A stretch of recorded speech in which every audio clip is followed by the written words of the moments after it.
8th meeting of the school committee to order. Our first order of business is the Pledge of Allegiance. I pledge allegiance to the flag of the United States of America and to the republic for which it stands, one nation, under God, indivisible, with liberty and justice for all. Our second order of business is the Walpole High School student report. This evening we will have Darcy Coleman. Good evening. As spring approaches, there are many exciting events coming up at the high school. This Saturday and Sunday, March 10th and 11th, the Walpole High School Drama Club will be presenting their spring musical Pippin. Tickets for reserved seats are available on the Walpole High School website, and tickets will also be sold at the door prior to the shows. Showtimes are 7 p.m. on Saturday and 2 p.m. on Sunday. On Wednesday, March 21st, the Walpole High School Music Department will be holding their spring concert. There will be performances by the band, jazz band, orchestra, camerata, and concert choir. The following weekend, the music department will also be competing at the Micah Festival. It will be held at Norwood High School and feature different high schools' music programs from across Massachusetts. Following the performance, each group is given a clinic with a judge and will receive an award at the end of the festival. Tickets will be sold at the event for $10. Spring sports will be starting Monday, March 19th. For all athletes, updated physicals, concussion tests, and registrations must be in by March 16th to start practice. Currently, members of Student Council are in Hyannis attending the MASC Annual Spring Conference. At the MASC Annual Spring Conference, members of different student councils from all of Massachusetts attend. This 3-day event is full of workshops, speeches, and activities that are meant to motivate and educate these young leaders. Mr. WHS is back for the second year. This upcoming Thursday, March 15th at 7:30 in the Walpole High Auditorium. Students can come and enjoy watching boys from the senior class showcase their personalized entrance and talent of their choice and answer trivia about the high school. Tickets will be $3 and are free with privileges. The Rebel Rave is back Friday, March 16th from 7:30 until 10 p.m. Tickets will be sold next week during lunches. Tickets will be $7 at the door and $5 during lunches. Bring all your friends and wear neon. Thank you. Thank you. Thank you. Ms. Coleman, we would welcome your input for the rest of the meeting, but we understand with exams and homework there may be other pressing things, so please feel free to leave. And thank you very much for your report. Thank I know you. March 10th and 11th Pippin should be a good family-oriented thing for folks in town if they're looking for something to do this weekend. That'll be great. They've been working really hard on that. Very good. Thank you, Ms. Coleman. Thank you. Our next order of business is the Johnson Middle School, Bird Middle School report of the Quebec trip, and I believe we've tabled that. We have tabled that. May I have a motion to table from someone? Motion to table the report on the Quebec trip. Second. Motion by Mr. Breen, second by Ms. Muccini. All those in favor? 6-0-0. Thank you very much. And we would welcome students and staff at the next school committee meeting when it may be a little more convenient for them. Wonderful. Thank you. Next, under new business, we have the statement of interest submission adjustments for 2018. So as you may know, for the community, and the committee is intimately involved, as is the administration, in studying our secondary school building space needs. To that end, we have submitted two annual SOIs, also known as statements of interest, for 3 buildings to the MSBA, which stands for Massachusetts School Building Authority. And the MSBA has a grant program where they use 1 cent of every tax dollar to rebuild school buildings in the state. And they make that money available to local towns. Our rate would be less than 50%. There are some towns that are eligible for far greater than that, and some for less than that, based on property wealth and per capita income, the wealth and your ability to afford, town's ability to afford to renovate or add to the building projects. So as our 3rd year submitting, it's generally known that it may take 3 to 5 years. Some districts are more fortunate to have been accepted into the grant program within a year, but it's very rare. So this is our third year submitting our proposals. To that end, I've asked Dr. Goff to chair a superintendent's advisory committee to adjust our SOIs, to review all the projects that were accepted this past year, to look for trends, and to identify areas where we might be able to adjust our grant submissions, hopefully be successful in year 3. So, Dr. Goff, the floor is yours, and we look forward to hearing what the findings of your committee are. Good evening. I did an extensive review of all of the SOIs, that statement of interest that were submitted, and were invited into the eligibility period, those 15 schools, and also the middle school that was invited into the feasibility study. That was actually Braintree Middle School. So looking on that, some of the trends that I found were the age of the buildings. They were very old, 1911, 1922, 1951. Byrd is 1961 and Johnson's 1966. The structural deficiencies seem to be a commonality across the board, ADA compliance and programmatic issues. So looking at that as we're resubmitting this statement of interest, we recommended putting the middle schools as a priority, with Byrd as a primary, to really address the educational and structural deficiencies at Byrd Middle School. The statement of interest that we are submitting or resubmitting notes that both the McGuire Group and the DRA recommendations of middle school consolidation. However, it was important to recognize that this one option in the plan is intended to provide a structure for further discussion by the Walpole community in order to determine the best option based on priorities, fiscal resources, and logistics. What we include and highlight in the SOI is that Byrd Middle School is the most efficient building in the school system and in need of the most immediate attention in areas including building conditions and educational sustainability. Just on a note, I'd like to thank the custodians and the building maintenance who constantly are working on Byrd. The building maintenance has been out in Byrd constantly. They do the best that they can, but they're really putting a Band-Aid on what we have.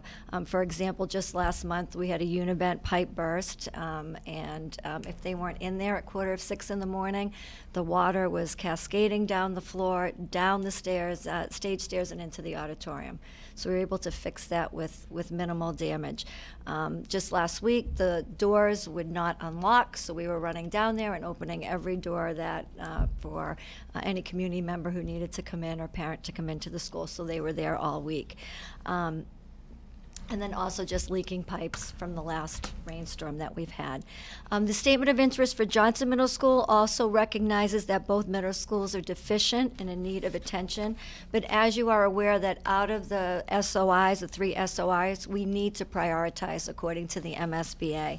MSBA came out to look at the high school, and submitting the SOI in this fashion will give us the best opportunity to have the MSBA come out and visit at least one of the middle schools. You have a copy of the 3 SOIs with some of the highlighted additions and edits. We did not want to change too much, as the MSBA stated that we made a very compelling case and the SOIs were well written, but we were able to add some of the structural deficiencies and some of the programmatic issues.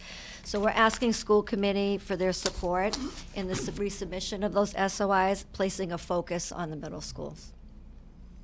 It should be noted, not only do we need the school committee to vote to approve submission of the SOIs, we also need the Board of Selectmen.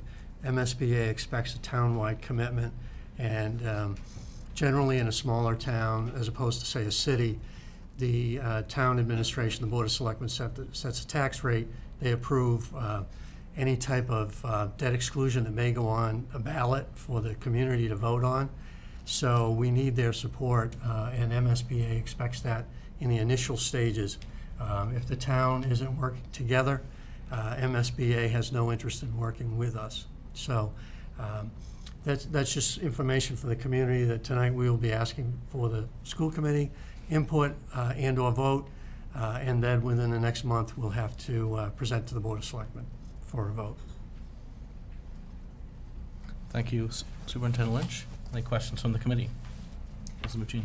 Great work, as always. But I wonder what the committee thought about, I know we had talked about why to switch the order and that the middle schools are really in rough shape. What's the thought about MSBA's really viewing it as a total package, though, again? I know that's how we tried to present it originally, as high school and the 2 middle schools, and then they came out to see the high school, am I correct? But never even Yes. visited the middle Right. schools, which is why we're trying to draw them in. So I get that, but do we feel like they won't just say, oh, let's just fix Bird and ignore Johnson and the high school, or? Well, you're right, they came out to the middle school because the high school, high because school the high only. school was the first Right. priority. So now shifting it to make the middle school the priority based on the 15 analyses of the school buildings from the MSBA, where those were in age deficiencies, very structural deficiencies. But yeah, you're right. If we could get them out to the middle school, then they're going to look and determine what's the best option for our district. We just feel like where the middle schools are in the roughest shape. It depends on what the appetite for the community is, and depending on working with the MSBA of what options, because we've submitted and have many options on the table, but we just feel that the middle schools right now are in the worst shape. Mrs. Gallagher. I was concerned about the point that Beth just brought up, but I think that you've convinced me that well, first of all, I guess 2 things. One is, we're submitting the same package that we submitted last year. Right. This just gives us a better chance of getting the MSBA to come out and view our, I think, most obviously needy building in terms of, like immediate repairs that are needed. So that's one thing. And then based on the conversation that Mr. Frisha had with the MSBA, it makes me feel like they understand we're submitting the same package. Right. It's not a major change. It just, it helps us in that one area. It's reprioritizing. So it's the same SOIs. We just have to prioritize because whatever we put as the first priority, that's our understanding, is that's the school they'll come out to visit. And they've already visited the high school. And I guess what I would add to that is, as you already mentioned, but it's worth reiterating, nothing gets decided until you get to sit down with the MSBA and the people who can help them determine costs, so that then we as a community can evaluate Right. the pros and the cons. Right. So we're not forcing our hand in any one direction. You go to the in this way. MSBA with a problem, not a solution. Yeah. Right. Thank you. I think you captured it on page 5 in the top paragraph. It's highlighted for the committee. And in part, it reads about middle way through the paragraph. It says, each option has its pros and cons, and the plan is intended to provide a structure for further discussion by the Walpole community in order to determine the best option based on priorities, fiscal resources, and logistics. So we can't presuppose any type of plan that MSBA will accept. They need to come out and they need to be satisfied that we've done our diligence and we've looked at every option, including new construction versus renovation of existing, combined facilities versus standalone, all the land in town that may be available. They will do an extensive and exhaustive search before they're willing to commit the millions of dollars in grant money to rebuild our public schools. Any other? Mrs. Sarek? I was gonna say, I reading what was rewritten, I think it makes sense. It's a good way to say, here's the issues with Bird, and also give the options of the combined middle schools. I mean, you sort of flip the order, but I think it does make a stronger case that way. Right, thank you. Very good. Well, thank you very much, Dr. Goff. I really commend the administration and the Leadership Council's ability to look at what we are presenting year over year and show a willingness to be dynamic and to try to learn and dialogue constantly with not only the community but the MSBA to see what they're looking for. I felt in a subsequent meeting we had earlier before this, when we talked about the in-depth research you did on just what type of schools were selected and what type of wording was used in their SOIs. Were there things that we could ascertain as a district that might again, rise us a little higher to catch their interest and bring them out to visit our schools. I think that's great.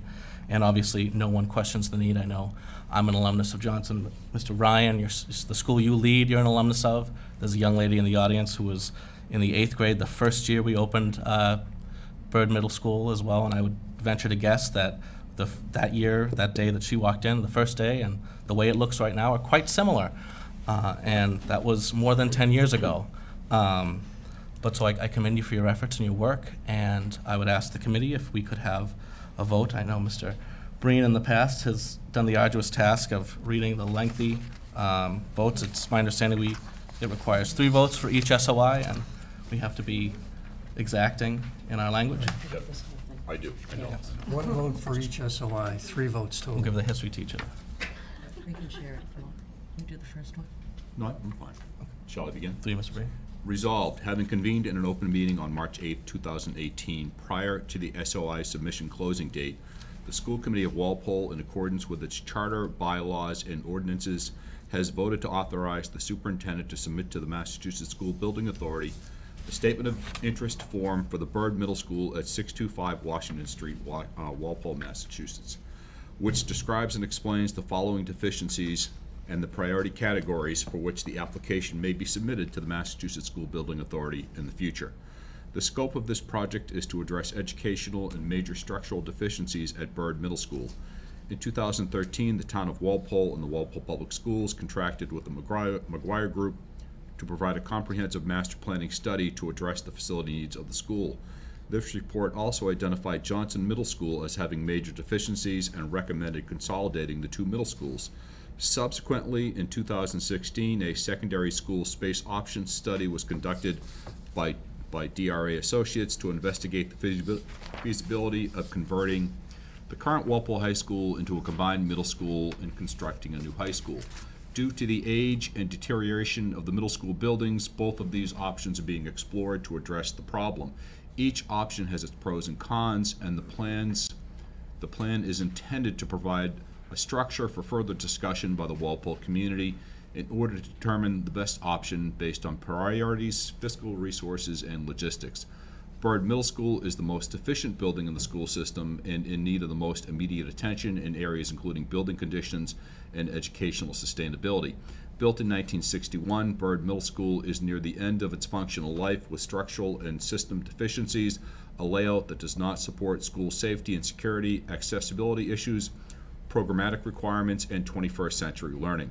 Byrd Middle School no longer supports the adequate delivery of education and programming needs to the school students of Walpole. We are looking for the support of the MSBA to provide a cost-effective option that programmatically supports the students. The committee acknowledges receipt of complete copies of the SOIs provided by the school administration for projects at Walpole High School, Byrd Middle School, and Eleanor Johnson Middle School, and had full knowledge that we were voting on the details. Specifically, we received priorities 2, 5, and 7. The committee hereby further specifically acknowledges that by submitting this statement of interest form, the Massachusetts School Building Authority in no way guarantees the acceptance or the approval of an application and awarding a grant or any other funding commitment from the Massachusetts School Building Authority, or commits to the Walpole School District to filing an application for funding with the Massachusetts School Building Authority. That's it. Second. Second. I have a motion by Mr. Breen, a second by Mrs. Muccini. All those in favor? Opposed, abstained, 5-0-0. Anyone would like to take the second one? I'll take this. Resolved, having convened in an open meeting on March 8, 2018, prior to the SOI submission closing date, the School Committee of Walpole, in accordance with its charters, bylaws, and ordinances, has voted to authorize the superintendent to submit to the Massachusetts School Building Authority the statement of interest form for the Johnson Middle School located at 111 Robbins Road, Walpole, Massachusetts, which describes and explains the following deficiencies and priority categories for which a building may be submitted to the Massachusetts School Building Authority in the future. The scope of this project is to address educational deficiencies at Eleanor Johnson Middle School. In 2013, the town of Walpole and the Walpole Public Schools contracted with the McGuire Group to provide a comprehensive master planning study to address the facility needs of the school. This report also identified Johnson Middle School and Byrd Middle School as having major deficiencies and recommended consolidating the two middle schools. Subsequently, in 2016, a secondary school space option study was conducted by DRA Associates to investigate the feasibility of converting the current Walpole High School into a combined middle school and constructing a new high school.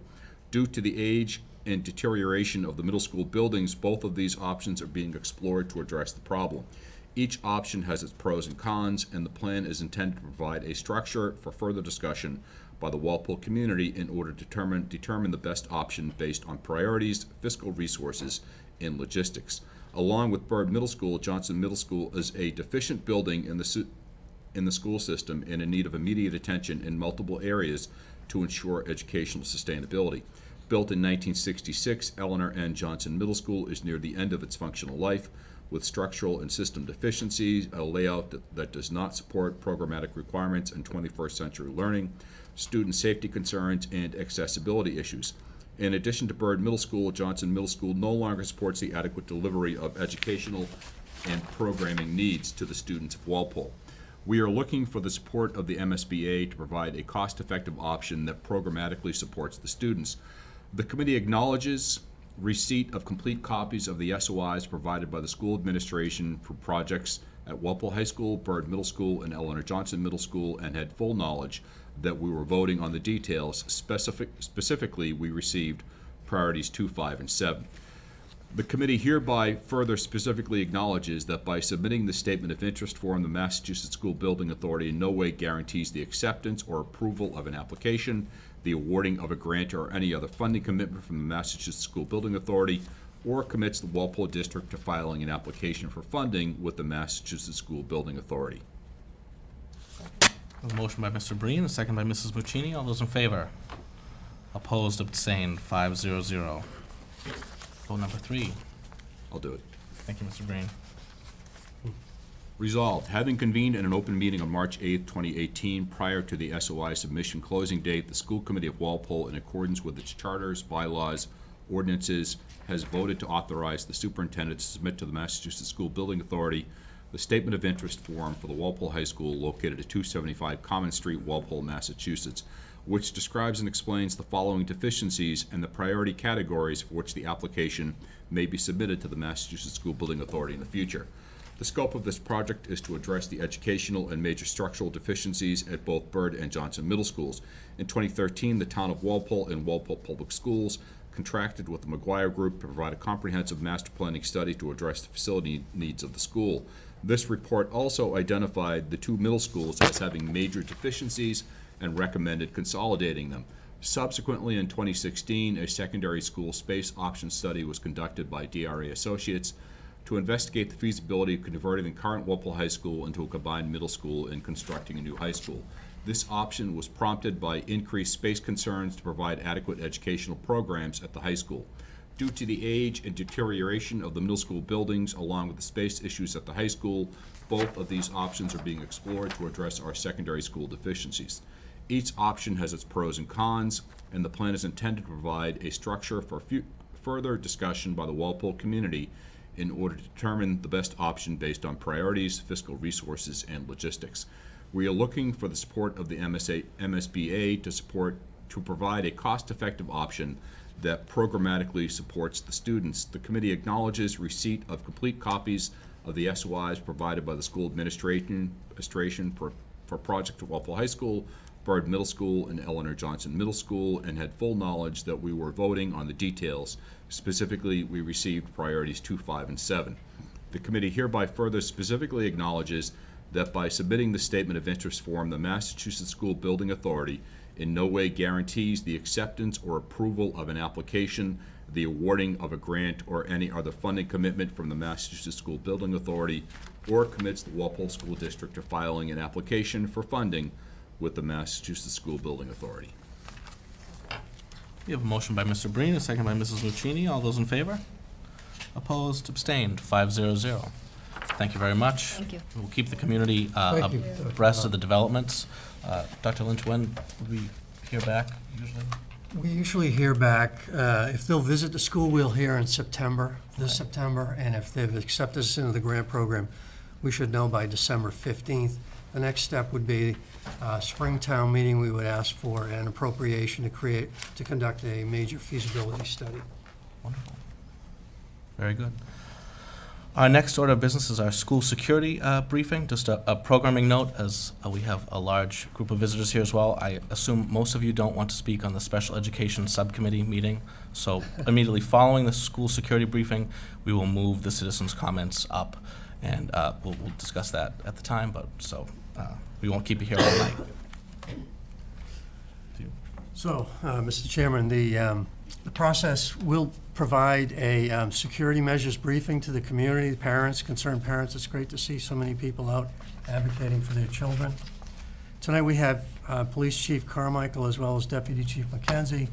Chief Carmichael will take the lead in the law enforcement aspect of school security, which we have been very fortunate with not only Chief Carmichael but his predecessor, Chief Stillman, where we have implemented over the past 10 years many security measures. Some we are allowed to share with the public, and others it would be wise not to, because when the good people are listening, so are the bad people, and we just don't want to compromise some of our security measures. But we've shared to the extent we're comfortable, under the advice of not only Chief Carmichael but the District Attorney's Office.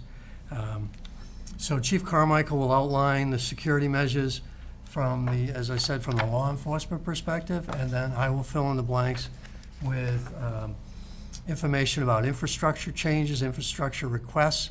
We're always looking to remain proactive. We have to learn from past tragic incidents.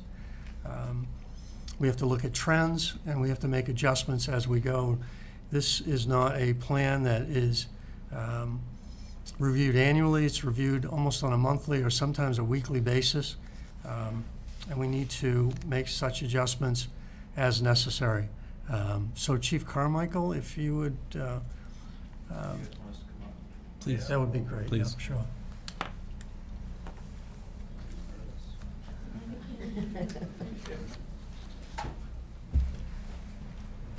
We have provided some information at the door. If you don't have it, feel free to walk over and grab a copy of my PowerPoint. We'll post it online.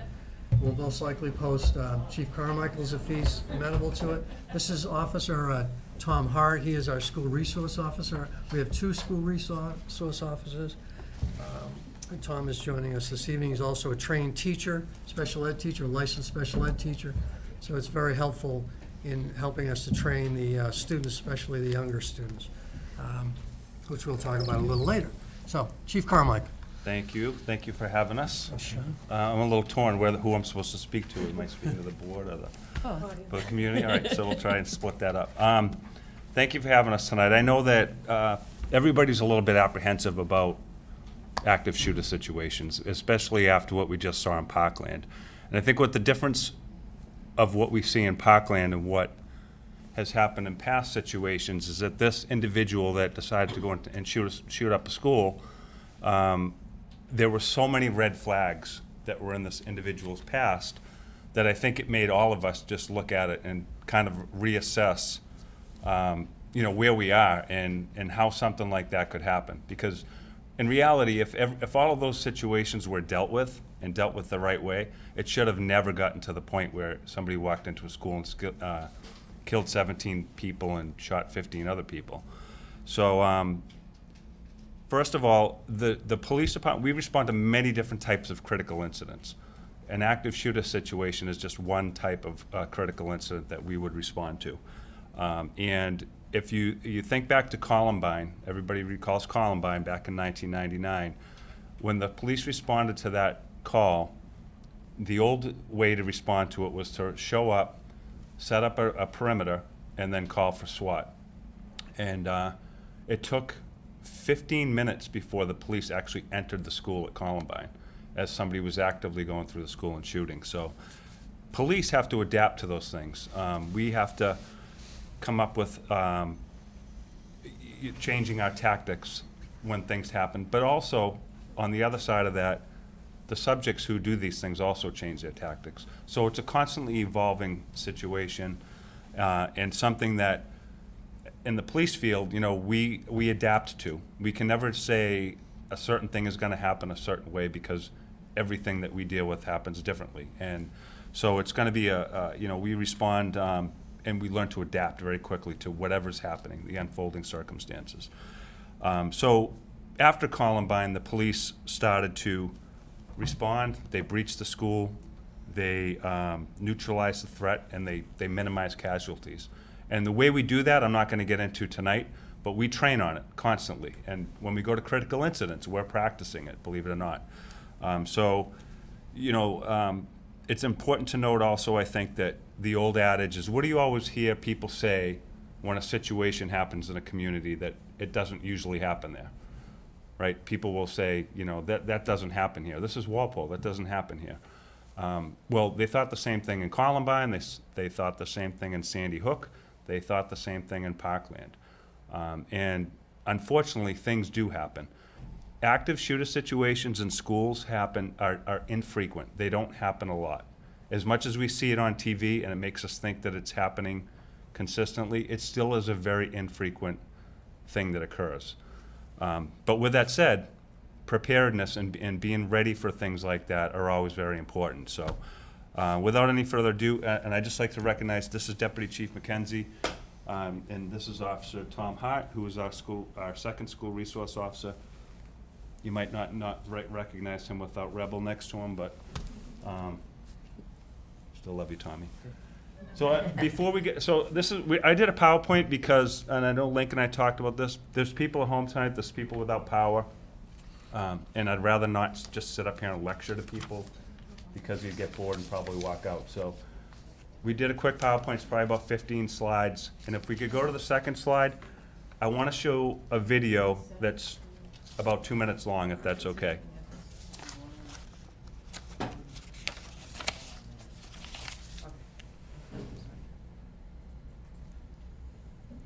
Tom, do you want to shut like that middle row of lights off, maybe? Yeah, is it the switch up by the wall? Yeah.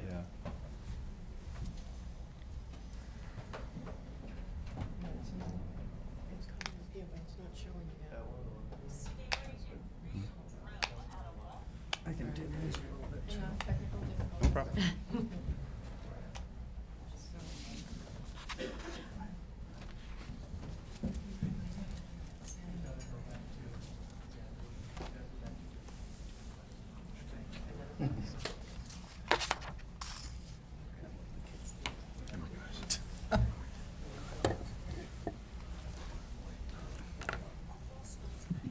Teachers coming face to face with a pretend active shooter. They're given just seconds to react, keeping both themselves and their students safe.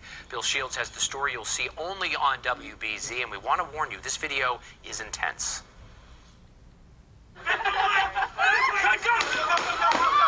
They're teachers, but today they're about to become the students. Come on! Open the door now! Barricade it and get out of the way! These guys are actually Walpole cops, but today, Tim Songen is playing the part of a school shooter. I see you! But this active shooter training is not for the cops. It's for the staff at Norfolk Agricultural School. They are technically going to be the first responders. The staff is already here on campus. As the bad guy tries to get into the classrooms, the teachers barricade and lock the doors. Then, adding to the confusion, smoke alarms go off. The sound of the gun was really scary. It just made you think that, you know, something was going to really bad was going to happen. And One bad guy with a gun. Sadly, it has happened more than once. And these teachers were quick to learn. And I have 4 doors, so how do we... That's a problem. So then those are things, you know, that's why we're doing this today. Then when they were all in one room and thought it was over... Where is Vinny? I want Vinny! Let's go! I want Vinny! Let's go, Vinny! just need to make sure that we have done everything that we can to make sure that teachers are safe, students are safe, and the community is safe. Sadly, it's the world we live in. Since 1992, there have been 67 school shootings. In Walpole, I'm Bill Shields, WBZ News. It gets your blood pressure up just watching. Okay, so we can go to the next slide, Mary. So one of the things that I mentioned in that video, that happened to be the Norfolk County Agricultural High School.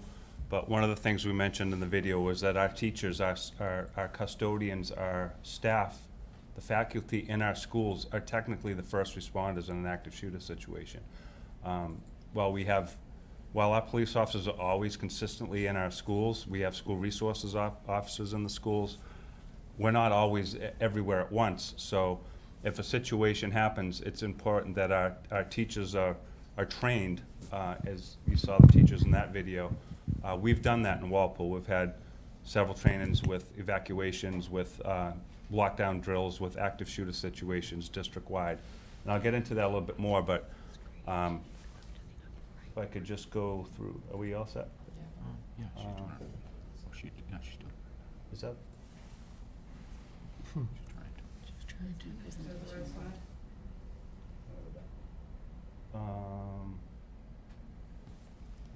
Should be slide 3. Yeah, there we go. So the first thing I want to mention is the MOU. We have a memorandum of understanding between the schools, the police department, and the district attorney's office. The superintendent, myself, and District Attorney Morrissey sign off on that. And inside of that memorandum of understanding is, it's designed to make a unified strategy so that we have a unified strategy to deal with school violence. We assign agency liaisons, and it's so that we can share information with each other so that when things happen, we all kind of know about it and we can deal with it. Inside of the MOU, there are discretionary and there are mandatory reportable incidents.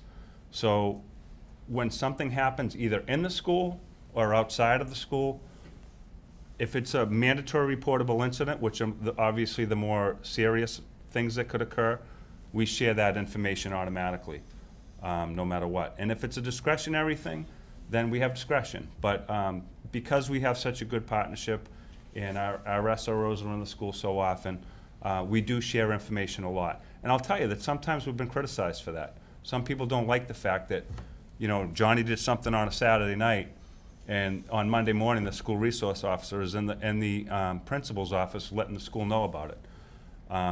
And you know, unfortunately, that's really too bad. I mean, to us, we look at it as if there's a situation, we think that it makes the school safer and it provides a better environment if we share that information back and forth, and we can trust each other always going forward that that will get done. So part of what this MOU does is it identifies red flags. So the individual down in Parkland, I'm not even going to mention him by name, but he had all these underlying issues that were going on, red flag after red flag after red flag, and it was never dealt with right. Well, if we deal with it, it's going to be dealt with through any resources we can have. We're going to try and intervene in some way, and we're going to try and deal with those underlying issues, whether it's substance abuse, mental health issues, propensity for violence, or whatever it is, we're going to try and deal with it. So in 2017 was the first year we assigned two SROs to the school, and Detective Songen and Tommy are our 2 resource officers. We also have school mentors that are assigned to some of our other schools that aren't there full time, but they're constantly in and out of the schools. So, okay, next slide. So facility security. Our schools currently have limited access points. So there's limited areas where you can access the schools, you know, in the morning and at dismissal. There are secure doors, and I know this because we routinely check, and I know Donnie has, and the building custodians have just recently checked. They go back and they make sure that all the locking mechanisms work, all the doors are functioning correctly, that there's door stops where door stops should be, and there's that kind of thing. Identifying and challenging people, there's a sign-in. You know, when people come in and out of the schools, they're issued visitor badges. A big thing that we got in Walpole a couple of years ago was the surveillance cameras, which we don't have throughout the entire town, but we have most of them up at the high school. And our dispatchers can actually pull those cameras up at any point. I can even pull it up from my desk and look at what's going on at the high school through our cameras. We don't look at it actively, so we don't leave it up on a screen all day long and you know, watch the kids walking up and down the hallways. But we access it once in a while, or if there's a situation up there, we'll tap into it and we'll take a look at, what's going on. Door numbering, if you've ever noticed, all of our schools have numbers inside and outside of the doors. That's so for our response and so for teachers' response. And actually yesterday, or was it today, Tommy, there was one of the custodians referred to a situation that was happening at one of our schools at like door 12. So that's where we're gonna go. If we have information that something's going on at door 12, we'll go on to door 12. The other thing, the school mentors are there, as I mentioned. Incident management, protocols, and critical tasks. That's called impact. This box right here really isn't my lunch. It's these boxes we have for every school in Walpole. And I'm not gonna go into what's in it, but what's in it is stuff to help us at a critical incident. Because if a situation happens in Walpole, we're gonna ask for mutual aid. So within a couple of minutes, we're gonna have Norwood, Foxborough, Sharon, Canton, other departments that are going to assist us in dealing with a situation. What I will tell you is the schematics in there. There's maps. There's lanyards for officers to take with them when they enter the school. Access points, that kind of thing. Basically, stuff that might not be known to the average person, but that we have access to. Radio communications and even intruder drills. So our school mentors, and I can tell you this, that some of our school mentors, and I think of Andy Kevlich off the top of my head, has gone to our schools just in plain clothes. He looks like a bum. He walks into the school and he accesses the school somehow and he'll walk around. And every time that he's done it, he's been challenged before he gets 2 classrooms down the hallway. A teacher or some staff member has stopped him, challenged him, identified him, and then booted him out. So that's what we want to happen, right? It's worked well, and it's something that we should continue to do. That picture on the right is one of the Walpole High School, the evacuation drill we did a while back, where basically we just we didn't do a lockdown drill, we did an evac. So we evacuated the entire school. Everybody went out to the rally point. We did one of the things we did is we pulled some students out of classes without the teachers knowing about it to see how long it took them to figure out that they were missing 2 or 3 kids. And it was seconds, minutes, under minutes. Like, it was very quick that they figured that out, so, okay? Training and preparedness. So these are some of the things. So sheltering in place, and I put that one in there because not only have we had drills for that, we have actual situations in Walpole that have occurred. And the recent ones are, these are situations that happen exterior. They didn't happen in the school, but they happened in or near, around or near a school. One was the Econo Lodge shooting. They had a shootout up there during school hours, and it was getting close to when school was going to be getting out.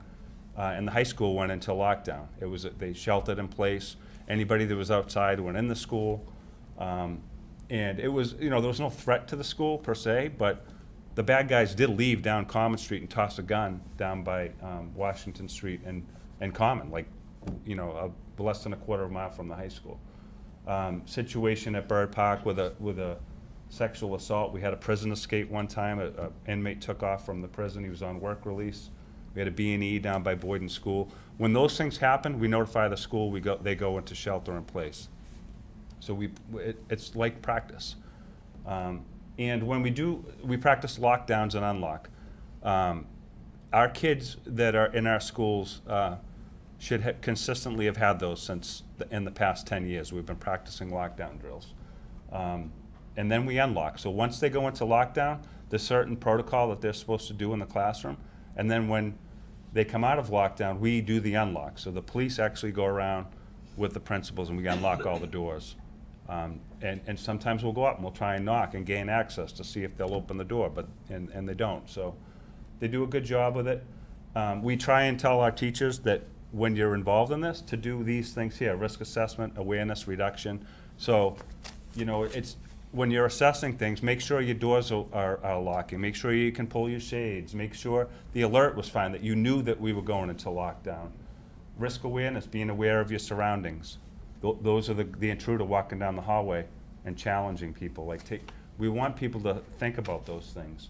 And then risk reduction is thinking about real life scenarios, treating it as if it's real. And I hope, that most teachers are doing that they're taking the information that we learn and you're kind of using that time to go over those things. All right. So Walpole, I'm not going to get too deep into these, but Link talked about security for our schools. A lot of the stuff you could find on the internet, whether it's ALICE programs, whether it's run, hide, and fight, whether it's whatever the model is that different places use. We use this model. We consistently use it in houses of worship, at the Walpole Mall, at our schools, anywhere. We try and do the same thing. So it's locate, lock, leave, live. Locate is the alert. So there's a threat, you identify a threat, and you notify the school somehow. You get that out over the intercom, radio system, whatever it is. There's a threat, go into lockdown, call 911. All right. We have Next Gen 911. So if you call from a cell phone, currently it's going to go to the state police and then they're going to transfer it over. But pretty soon, hopefully in the fall, we're going to have Next Gen 911 where we're going to get wireless calls. So if you call 911 from a cell phone and it's going to ping off the towers, they're going to go right to Walpole PD. Lock, and that's going into lockdown. The thing that we practice often, and that's barricading, seeking cover and concealment, and going through the process of locking down. Leave, we want people to understand they always have that option. Leaving is an option. And some of the things that we've done in our schools, OPR, for example, when you walk in the front door of OPR, what's right to the right? The cafeteria. Not the best setup in the world, but if we need to understand, the teachers know that if that threat comes in and comes in that door, you have those exit doors, and we know that that entire cafeteria can fit in behind where they cook and they do all that stuff, and they prepare. And there's other exit doors. Leave might be an option, and we try and push that. We can't tell you what to do. You just have to know you have options. And then live is the counter, and we don't like to use fight because people confuse what fight means and what counter means. And counter means using everything you have at your disposal to live. And that's what we try and get, what we get through to our teachers and everything. And you look at lockdown, and when your teachers are assessing that, what do you notice about the door right there? This door right over here. It opens out, right? That's a problem. Like if doors in a classroom open out into the hallway as opposed to opening in so that you can get a door stop or something on it. So those are the things that we try and get people to think about, okay? Training exercises. So we do lockdown drills. I know most schools, it's probably once a year, but they also do, I think it's 3 fire drills? Yes. By mass law, you gotta do 3 fire drills and lockdown drills aren't part of the law, but we do them. Our kids have done them probably every year for over 10 years now. Evacuation, we've done those like at the high school, complete high school evacuation. Active shooter drills, we've done those with the entire district, just like the one you saw there with the Aggie. We did that with the whole district up at Walpole High School. So all of the teachers went through locate, lock, leave, live, put through, I think, 3 or 4 scenarios, that type of thing. Active shooter review, and then active shooter response training. So thank God that the school department has given the police department the ability to do the training that we do, because we don't really have the funding to do active shooter training every year, but Link's been very good about getting some money towards the department so that we can do all the different active shooter trainings. This one here is a picture of us doing active shooter at Bird Middle School. And we've done the high school, we've done the middle schools, we've done some of the elementary schools and that kind of thing. So those are very important, and they keep us up to date. But at the end of the day, we do remind the teachers that they're the first responder. You own it for 3 minutes. You got to do locate, lock, leave, live for 3 minutes, and then we're coming in, and we'll stop the threat. Okay, next. Metrolec. This is our biggest asset that we have for Walpole. We have Metrolec is 40 departments that are south of Boston. They have specialized units. They have SWAT. They have child abduction response teams, crisis negotiation team, mobile operations, computer tech, all of that stuff is part of Metro. And if we need them, we activate them and they will come. I put some of these pictures up from last week because we had a situation in Walpole where we had an individual that was wanted for a murder in Boston, and he was holed up in an apartment here in Walpole, and he barricaded himself. And our officers went up there. We were able to extract a female occupant of that apartment, and then the individual barricaded, and we were able to go into, set up a perimeter and get buildings evacuated and get Metro out to help us with crisis negotiation team and everything else. So that's a critical incident that, we use those resources and are able to stop things like this from getting worse, okay? So red flag, I want to mention the gun laws, and we have this discussion amongst us, but about the school walkout thing and everything that's going to be going on across the country. And we asked the question, well, what is it? What is the reason why the kids want to walk out? And if it's red flag laws, then we need to educate, because Massachusetts really does have red flag laws. We probably have the most stringent gun laws in the whole country. Nothing like Florida, where this kid who had all of these problems can walk into a gun shop with a driver's license and purchase an AR-15, a semi-automatic rifle. It's absolutely absurd. And all the stuff going on with Congress, it's their fault. They want to blame the police down there and everything, but it's their fault because the laws down there are just so ridiculous. Here's what in Massachusetts, so you have to be 15 to get an FID, a firearms identification card. 15 to 17, you need a parental signature to sign off on that. You can't buy a gun in Massachusetts until you're 18 with an FID or an LTC. You can't purchase a handgun or any high-capacity gun until you're 21. All right, and then when we do our checks, we do local, state, federal checks. We do fingerprint submissions to APHIS. We do mental health checks through Department of Mental Health, and we have statutory and suitability issues as far as denying, suspending, or any of that stuff. So the statutory disqualifiers, any type of violence or certain crimes, and then the suitability issues. So as a chief, I can look at not just somebody's criminal history, but their whole history together. And if they've done things, in the past that don't make them suitable to have a gun, they won't get it. And then that limits their access. I'm not saying people can't not get guns. I'm just saying that the thing that happened in Florida wouldn't happen here that way, okay? Next. Early intervention, so this is very important. And this goes back to our MOU, because if that individual down in Florida, if that kid was dealt with all the things that were going on in his life, then maybe they could have prevented all with what happened. And individuals with threatening behavior, and even threats on social media, which we've had here in Walpole, people threatening to blow up the school or do something like that. We've had those situations. Bullying situations, mental illness, substance abuse, any propensity for violence, addressing those red flags together, like working in partnership, seeing these things happen, and then dealing with it, and coming up with a way to help them with the vast resources that we have. Tommy actually runs the Community Crisis Intervention team. We have partners that sit down every month, and we go over all the mental health issues. Our mental health calls in Walpole last year went up 100%. We deal with it every single day. And with our Community Crisis Intervention team, we have Riverside and DMH and all these different clinicians and people at the table that we have at our disposal to use when we need them, okay? So as a community, just some of the things we can do. What we need to do is create a climate and culture of school safety. We have to make that environment. The kids have to feel safe there. And I know right now, because of what they're seeing on TV, there's kids that are apprehensive, that think that they could be in danger. And we have to reassure them that, again, these things don't happen often.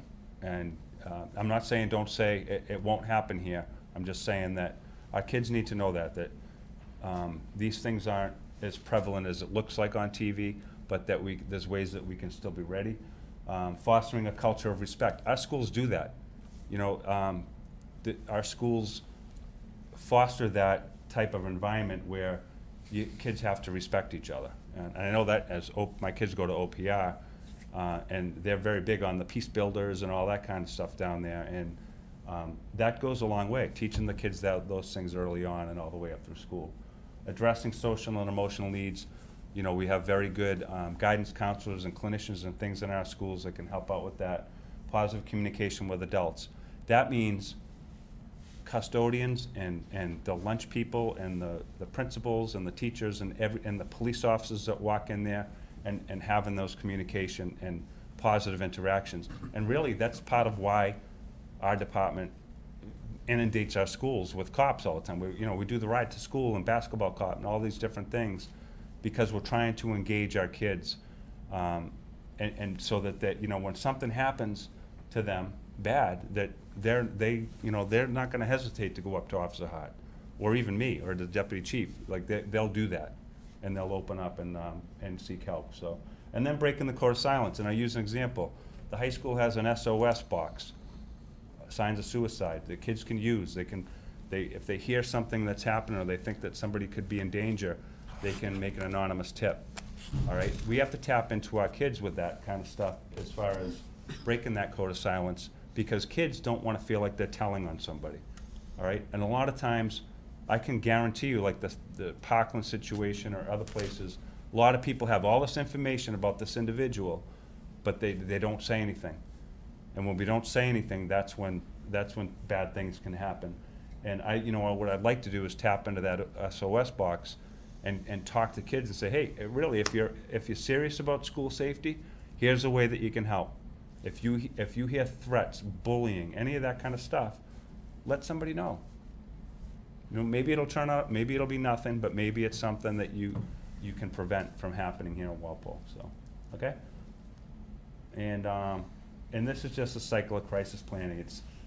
These are what we do. We prevent, prepare, respond, and recover in the event of not just an active shooter, but any critical incident. And that's it. That's all I got. Thank you, Chief. So, yeah. So, I'd like to just fill in a few other issues that the Chief may not have mentioned, so if we could put my PowerPoint up. And first of all, it's important to know that your principals and your teachers are actively involved in this security plan, and there's consensus and there's buy-in that this is what is good for our students. It's important for the law enforcement and for school administration to listen to the teachers, because all training has to be adjusted to be age appropriate. The training that's provided at the high school will not be the training that's provided for kindergartners, etc. And middle school is somewhere in the middle. No pun intended. I think it's important to know that teachers and students, it's commonplace to see police officers in our schools. There was a time, probably 10 years ago, when if a police car pulled up in front of a school, we'd get 5 or 6 calls from parents. Why is there a police officer in front of the school? What crisis is there? And now it's commonplace. And it's extremely rare that a crisis, specifically an active shooter crisis, will happen if there is police presence in the building or a cruiser out front. We talked about a safe learning environment, and that is really our intention, to provide a safe learning environment. And that's why we're very serious about accepting the guidance, the advice and counsel of your law enforcement professionals who are trained. So as far as the first slide, I think that the Chief has covered pretty much all of that. If we can go to the second slide. We've talked about the training with Metrolec and the SWAT teams. We've also talked about teachers having participated in the training, and it's important for you to also note that the teachers were also trained to direct students, so that although we haven't had an intense training like you saw in the video with our students yet, the teachers are trained to direct their class in that type of crisis situation, and the students generally will respond to teachers even in crisis. They trust their teachers. There is debate of whether or not to have individual school training with with students under this type of intense pressure. There's positives and negatives to that. Possibly with the high school, we'll start with assemblies with our students to ask them, to what extent they feel it would be productive as opposed to taking guidance from their teachers. And that will happen before the end of the year, absolutely. Maybe by the end of the month. I know Principal Imbush at the high school has already met with student groups in the wake of the tragedy in Florida. We're also talking about fire alarm training. We talked about having to adapt and overcome and to adjust. And it appears that a lot of the shooters now, they'll not only go in and create havoc, they'll also pull fire alarms. It's been known that weapons will set off fire alarms, so our students and our staff have to be able to process information in that type of environment. They have to understand that it's okay to leave if you're instructed to leave, even though the fire alarm may be going off. To focus on your teacher, or focus on a police officer if the horns are blaring and the lights are flashing. So that's an important part. Next step of our training is to bring the students into that in a gradual basis. We've also met with the fire chief, the police chief, obviously, town administrator, school leadership, etc. So we're keeping lines of communication open. Next slide, please. Communication, it's extremely important. We've added additional counseling to create increased communication at the high school, and we've added 2 additional counselors at the elementary schools in the last few years. Their focus is on social emotional learning. Our counselors and teachers are in place that meet regularly to support students and work with families. They also meet with Officer Hart, Detective Songen, and other officers. As John had mentioned, the SOS box is in place at the high school and most likely will be implemented at the middle schools too. And we also have crisis management teams that are on call and are ready to deal with emergencies. We have plans that teachers have in hand. They're hanging at the doorway for each classroom for every type of crisis that may come up, and it's a flip chart. I have a copy right here. I can give you. So you may have a lockdown, a severe storm, fire and explosion, strangers, violence, weapons, assaulted behavior, hazardous materials, hostages, evacuations, bomb threats, and response teams, how to deal with the response team. So it's a step-by-step guide. I think most teachers have this memorized by now. And that's updated. John had mentioned our memorandum of understanding, and that was worked out between the police department and the district attorney's office. And we share threats, we share information, we share anything that can keep students safe within, obviously, civil liberties requirements. Next slide, please. Okay, we are on the next slide. You're pretty quick, Mary. So as far as infrastructure and equipment in place, we have restricted access to all the buildings. People have to buzz in. All doors have been inventoried and external locks. We've invested at Byrd. That was a weakness of internal locking mechanisms in classrooms, and those have all been replaced over the past 2 years. We have our internal communications have been improved, whether it's over the intercom. We've added new phone systems that work on the internet, and there are new phones in each classroom so that teachers can communicate. We're on the final phase of that implementation. I believe we still have Johnson and OPR for next year, this summer, to replace their phone system. We have a school messenger system. You hear it when school is called off. It can also be isolated per building for students, for staff, for parents, for administration. And if we have the intercom that may not be working, we can get on the school messenger system. It goes right to cell phones or texts or even emails. Chief had mentioned the police now have school plans in their cruisers. Not all police are familiar with each building.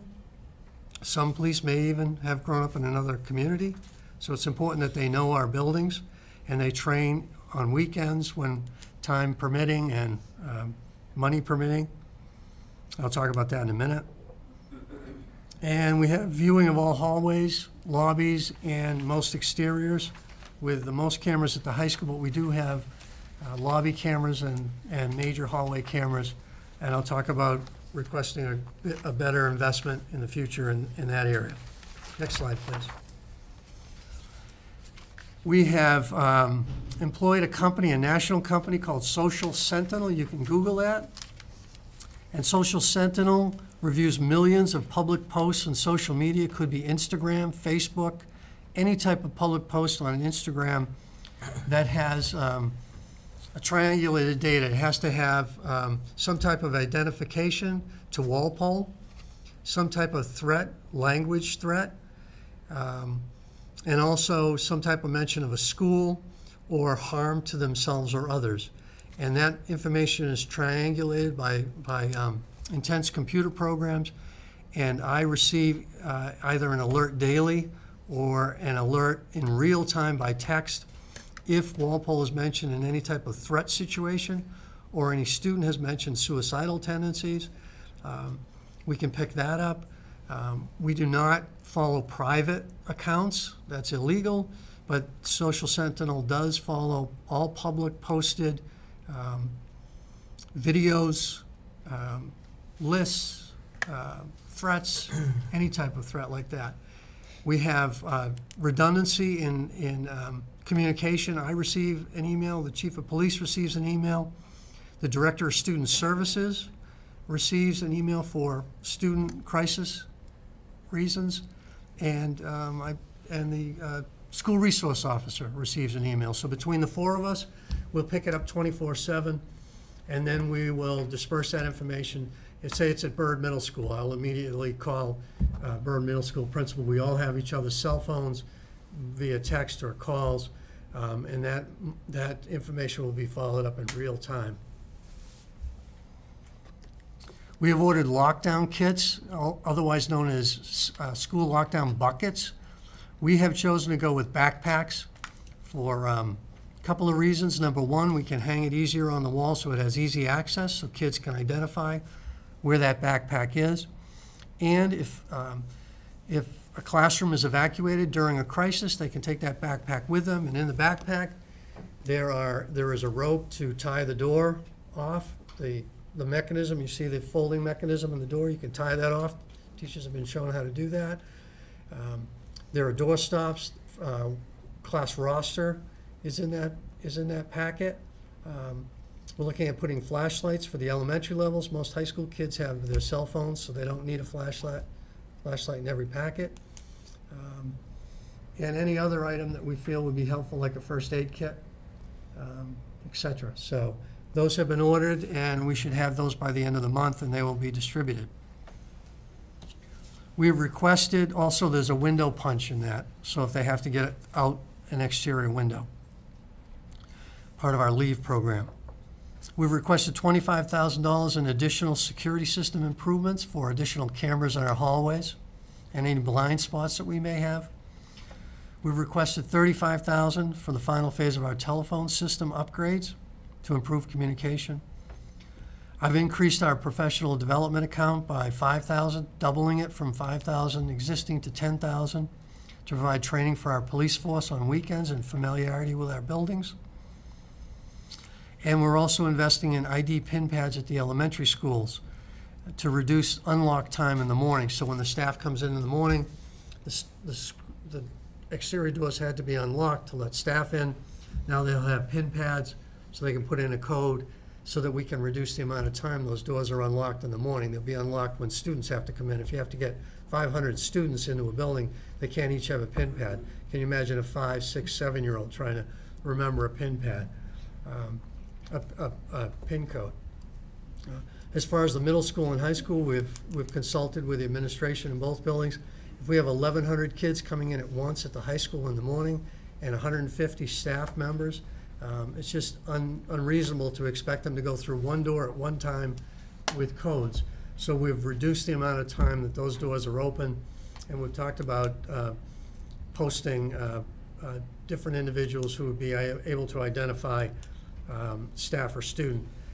We've also implemented school security badges that all staff must wear, and if they are not wearing them, they'll be confronted. We've talked about all maintenance men and contractors have to have identification, and if they don't have identification, they'll be sent to the office and identified, and if they refuse to identify themselves, they'll be considered trespassing and subject to arrest by police. So we're taking a pretty hard stance on identifying people in our buildings. Next slide. I think that's the extent of my slides. We will post both of these PowerPoints on our website and Facebook, and we can open it up to everyone to express their concerns. I'm sure there is a lot of concern. Any suggestions after the committee has a chance to weigh in, the chairman will open that up. I'll follow proper protocol. And we'll make notes about what your suggestions are. And if they're reasonable and we can implement them, we'll make every effort to do so. So, Mr. Chairman? Thank you, Dr. Lynch. Chief Carmichael, are there any questions or comments from the committee members? Mr. Ryan. First of all, thank you for really comprehensive discussion and presentation from everybody here. Looking at just a comment, I would just say that relative to, for example, the training budget, right, the active shooter training, and really pleased to see an increase. But I guess what I would ask is, and not right now, but with you in consultation with Chief Carmichael, if there's a different level altogether that can be achieved by increasing a training budget to, I don't know whatever that might be. I mean, I think in my mind, the dollars involved from a human element, from a training standpoint, in the grand scheme of things, are peanuts compared to, a budget, right? So, and that, maybe 10,000 is exactly, that's all it's needed, and that's appropriate. But I guess I would just ask you to come back to the committee if there's a different level that we could achieve with a meaningful change of greater significance. Please tell us. Okay. That's how I would ask. We'll do that. Yeah. Anyone else? Okay. I'll now open it up for public comment.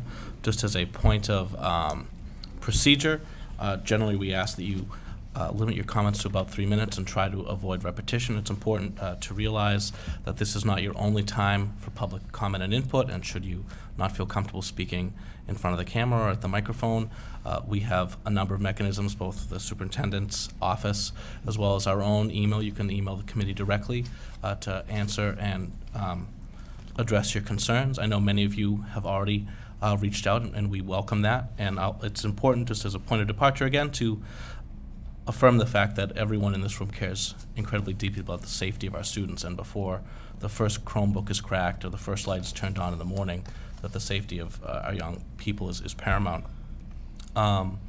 And we welcome your comments, so we just ask in an orderly fashion if you'd like to come up and approach the microphone, just if you could introduce yourselves and if maybe indicate if you had already reached out to us, or if not, if you could please afterwards maybe just follow up with an email so we can better answer your questions going forward. So with that, I would ask for a motion to take Article 6, Citizens' Comments, out of order.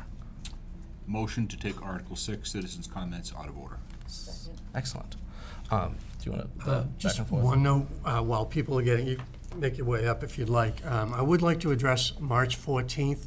March 14th is a planned national student-led walkout, and I would like to share a letter that I sent out to the parents. Many of you may have had it, may have received it, the letter, but I think it's important for the community to understand the school department's handling of this situation. So it's a quick letter. So with your indulgence, as you may be aware, a nationwide student-led walkout is planned for March 14th, with respect to gun control and school safety. Walpole Public School Administration supports the movement to enhance school safety. We respect the constitutional rights of students and parents to peacefully assemble and their free expression. We view this event as a learning opportunity within a regular school day, during which we will focus on teaching and learning. There are 2 additional events planned about which parents may want to be aware. On Saturday, March 24th, the March of Our Lives will take place in Boston, and the National Day of Action Against Gun Violence in Schools is planned for April 20th, which falls during the school vacation week. Regarding March 14th, school administrators will work with students and parents to share resources and provide learning opportunities. The principal will communicate accommodations that may be made for observance within the school day. The staff will be expected to engage in their regularly assigned duties.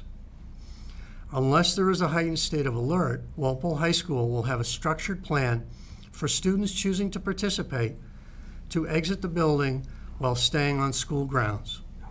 It's important to note that the police will be helping in closing off the driveways so we won't have vehicular traffic intermingling with students. The middle school will plan an event in the building for those who wish to participate. Lastly, the elementary schools will maintain a regular classroom schedule. We ask parents and caregivers to follow regular procedures if they are inclined to dismiss their children and participate. While we do not promote walkouts or anything which causes a disruption to the school day, we respect students' desire to express support for national school safety measures. Students or parents are advised to check in with their principal for specifics on their particular schools. Thank you. Excellent.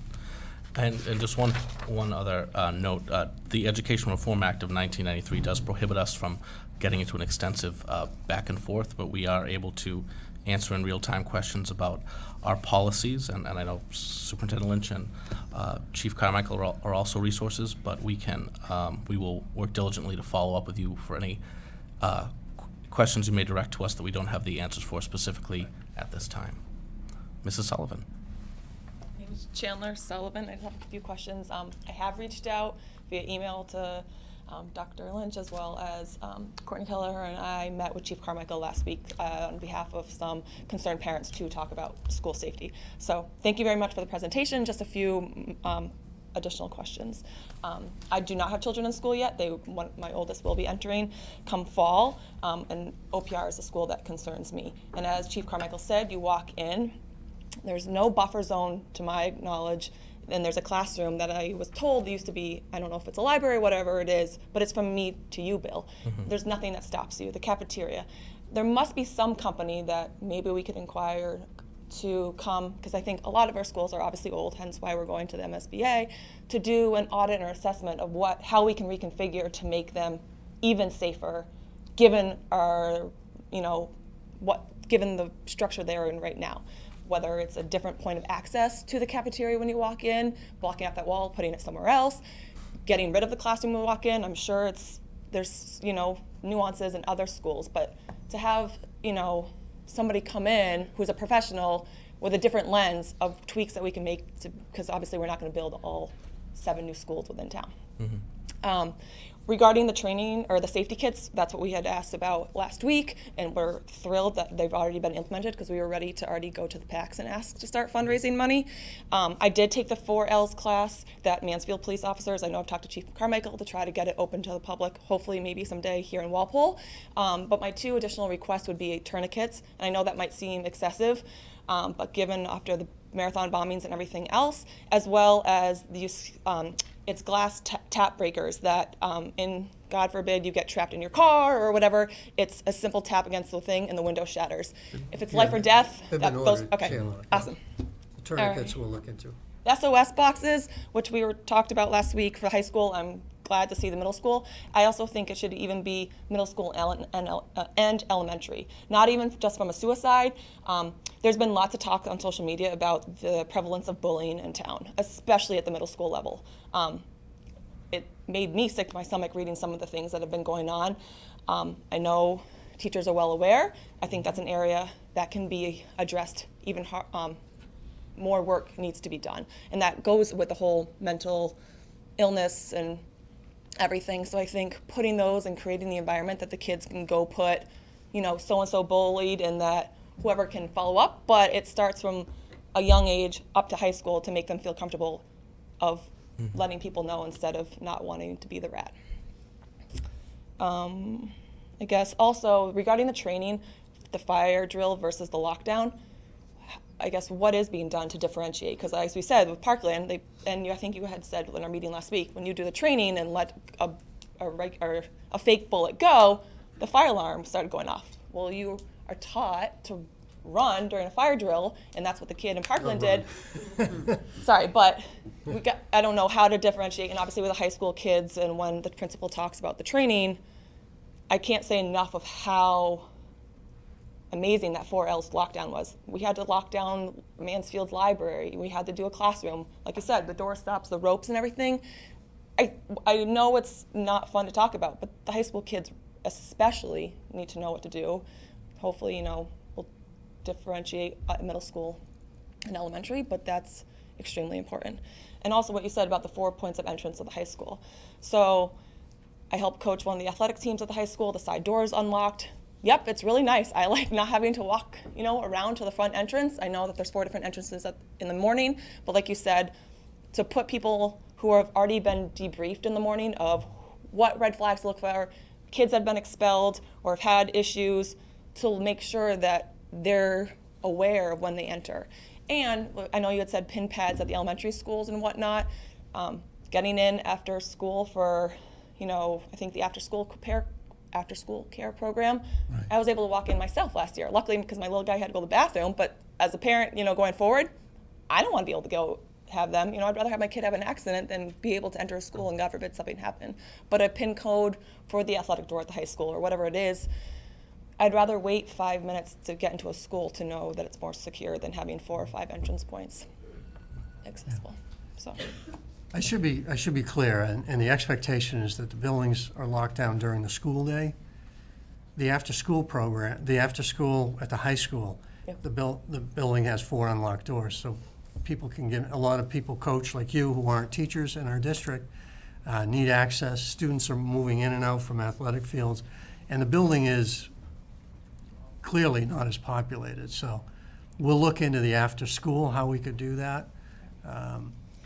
But the focus is during the school day. I understand, just to right, when try to even give more rigor around access. Right. Points. I didn't want to give people a false sense that when I say the buildings are all locked, it's not 24/7. I mean, our high school goes until 10, 11 at night every night. Okay, those are just my additional comments. Thank you. Thank you, Mrs. Sullivan. Yes, ma'am. Hi, my name is Andrea Black, and I have a second grader at the Boyden School. And I guess I'm of the mind that every little bit helps when it comes to you know, keeping our children safe. And one of the things that concerns me that I don't know if you know, other parents think about, but something I really just wanted to kind of put out there is the concept of piggybacking. And I don't know if people have heard that concept before, but it's the thought that if I go to Boyden and I need to get in for volunteering or whatever, I push a buzzer. They can see me, they ask me what I'm doing there, I say I'm there for volunteering. That whole process is great, but then when I go to leave, if somebody is coming in and I just hold the door for them. We talked about that last week. And the key is that I don't know every person in that school. I don't know every parent. And as much as somebody rushing in with a backpack might be, you know, oh, my son, my daughter forgot their backpack and I hold the door for them. Yeah. I don't truly know who that is or what they're carrying in their backpack. And I think it unfortunately goes against human nature to want to be rude and not hold a door for someone or close a door so that they're forced to push the buzzer.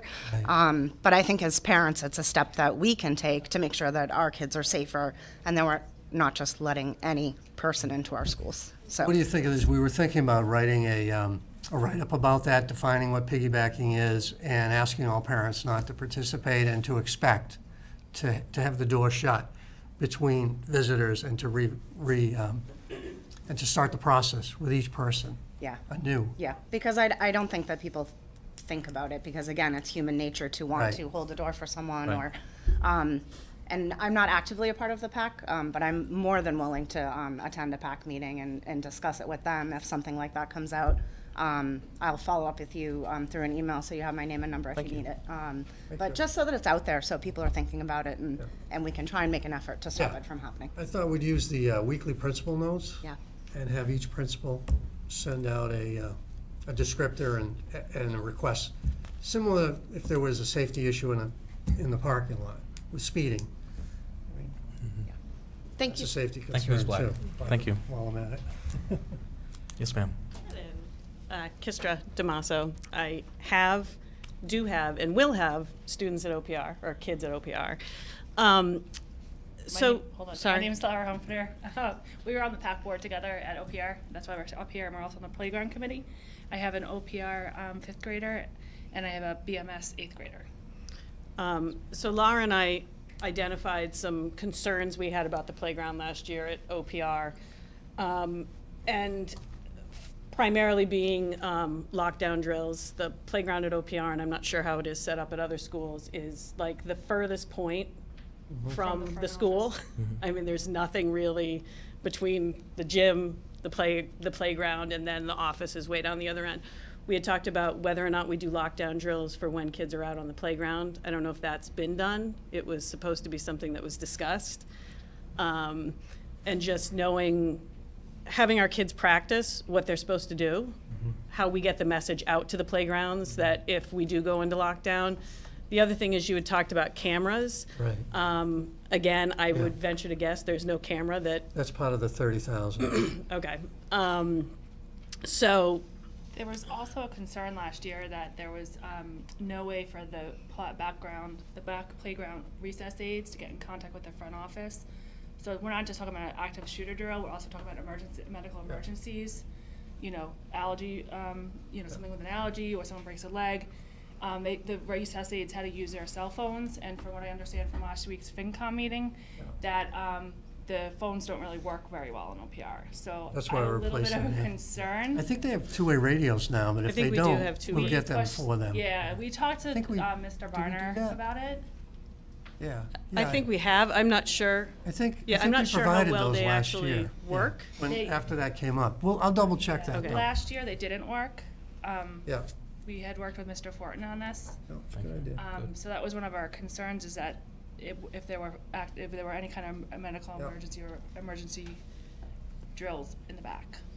I would also, the other thing is, we have the path that goes kind of, I think, from Bird right up through there.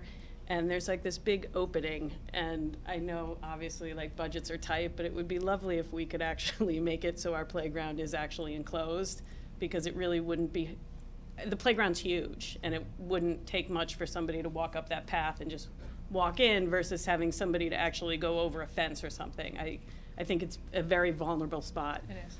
And quite open. Look at that too. So, do we have anything else? To your knowledge, do the recess aides, are they aware of the leave part of? I do think, as you know, I mean, I think we're in and out of recess aides. I think we go through them, and You have a turnover, so I do think, I'm sure that they are. I know Mr. Barner worked really hard on expectations of the recess aides. No cell phones are to be out there. They're supposed to be using the walkie-talkies. The number of recess aides we're supposed to have out based on the number of kids that are out there. They're supposed to be around the playground so they can see all access. Right. Because at the time, last year, we had issues with them sitting together and talking instead of, and if you know the back playground, it's huge with trees and the whole 9 yards. So I just think that, I think the recess aides probably know that plan. My concern is, do the kids know it? I know that there's a whole whistle system that Mr. Barner has put in place, but it would be nice to have at least every grade practice it once a year, so they know what to do. Because I can see where it would be a panic, and if you only have 2 or 3 recess aides out there for 90 kids, it's a lot to try and get them to do it the first time, having never done it before.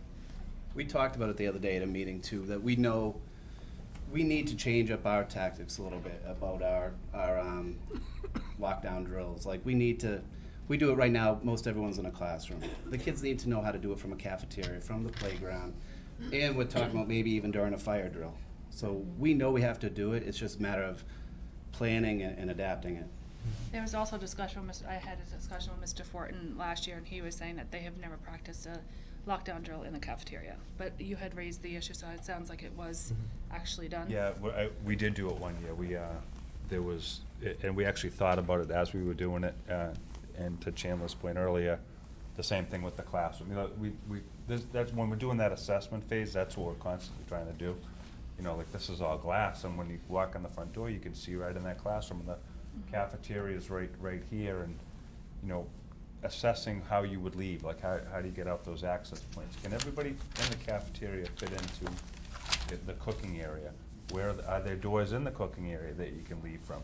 So we've tried to adapt that and work those things in, but you know, the other thing is that, you know, we can never predict what situation's gonna happen.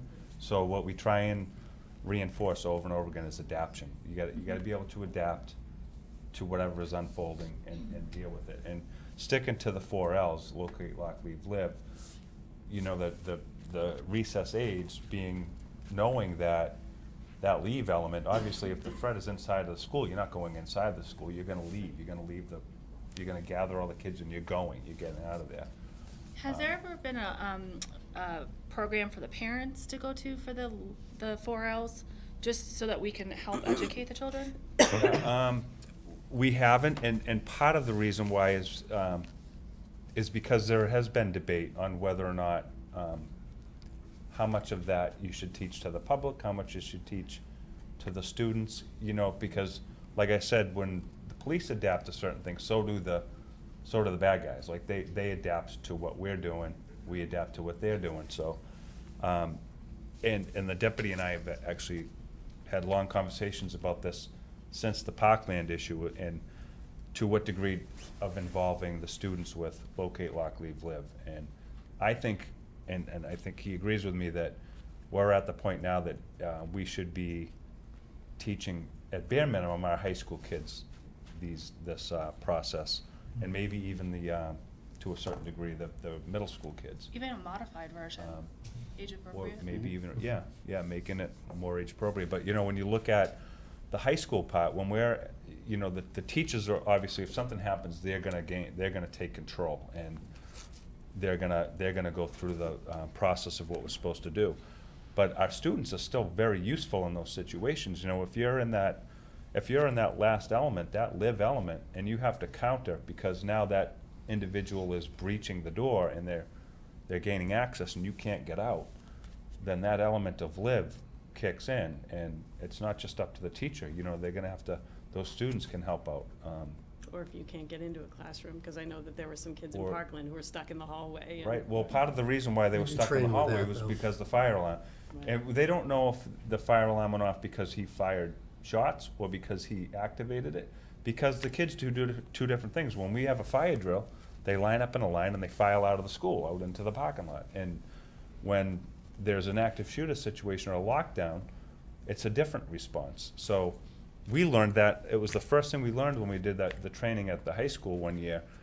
As soon as that first shot fired, the fire alarm went off within 30 seconds.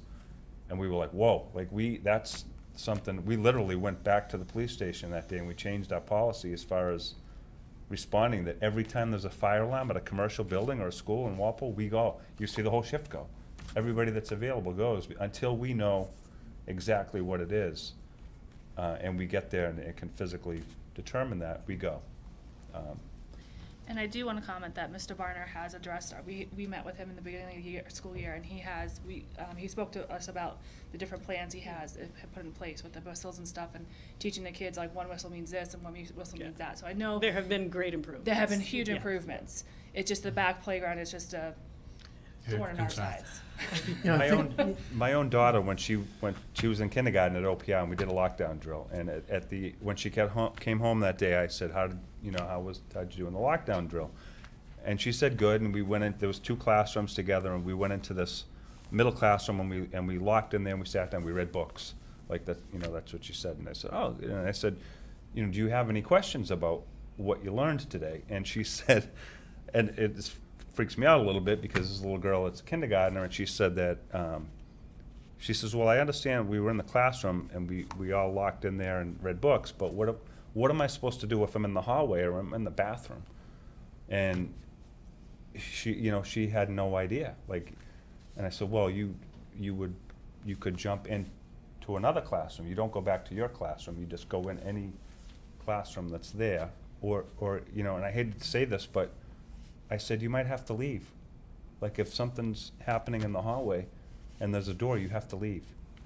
And that's the harsh reality of it, but. And that's a That's what we fine gotta line do. that we walk too, though. We want to educate, but not frighten them to the point where they don't want to be in school. Right. So we have to walk that line constantly.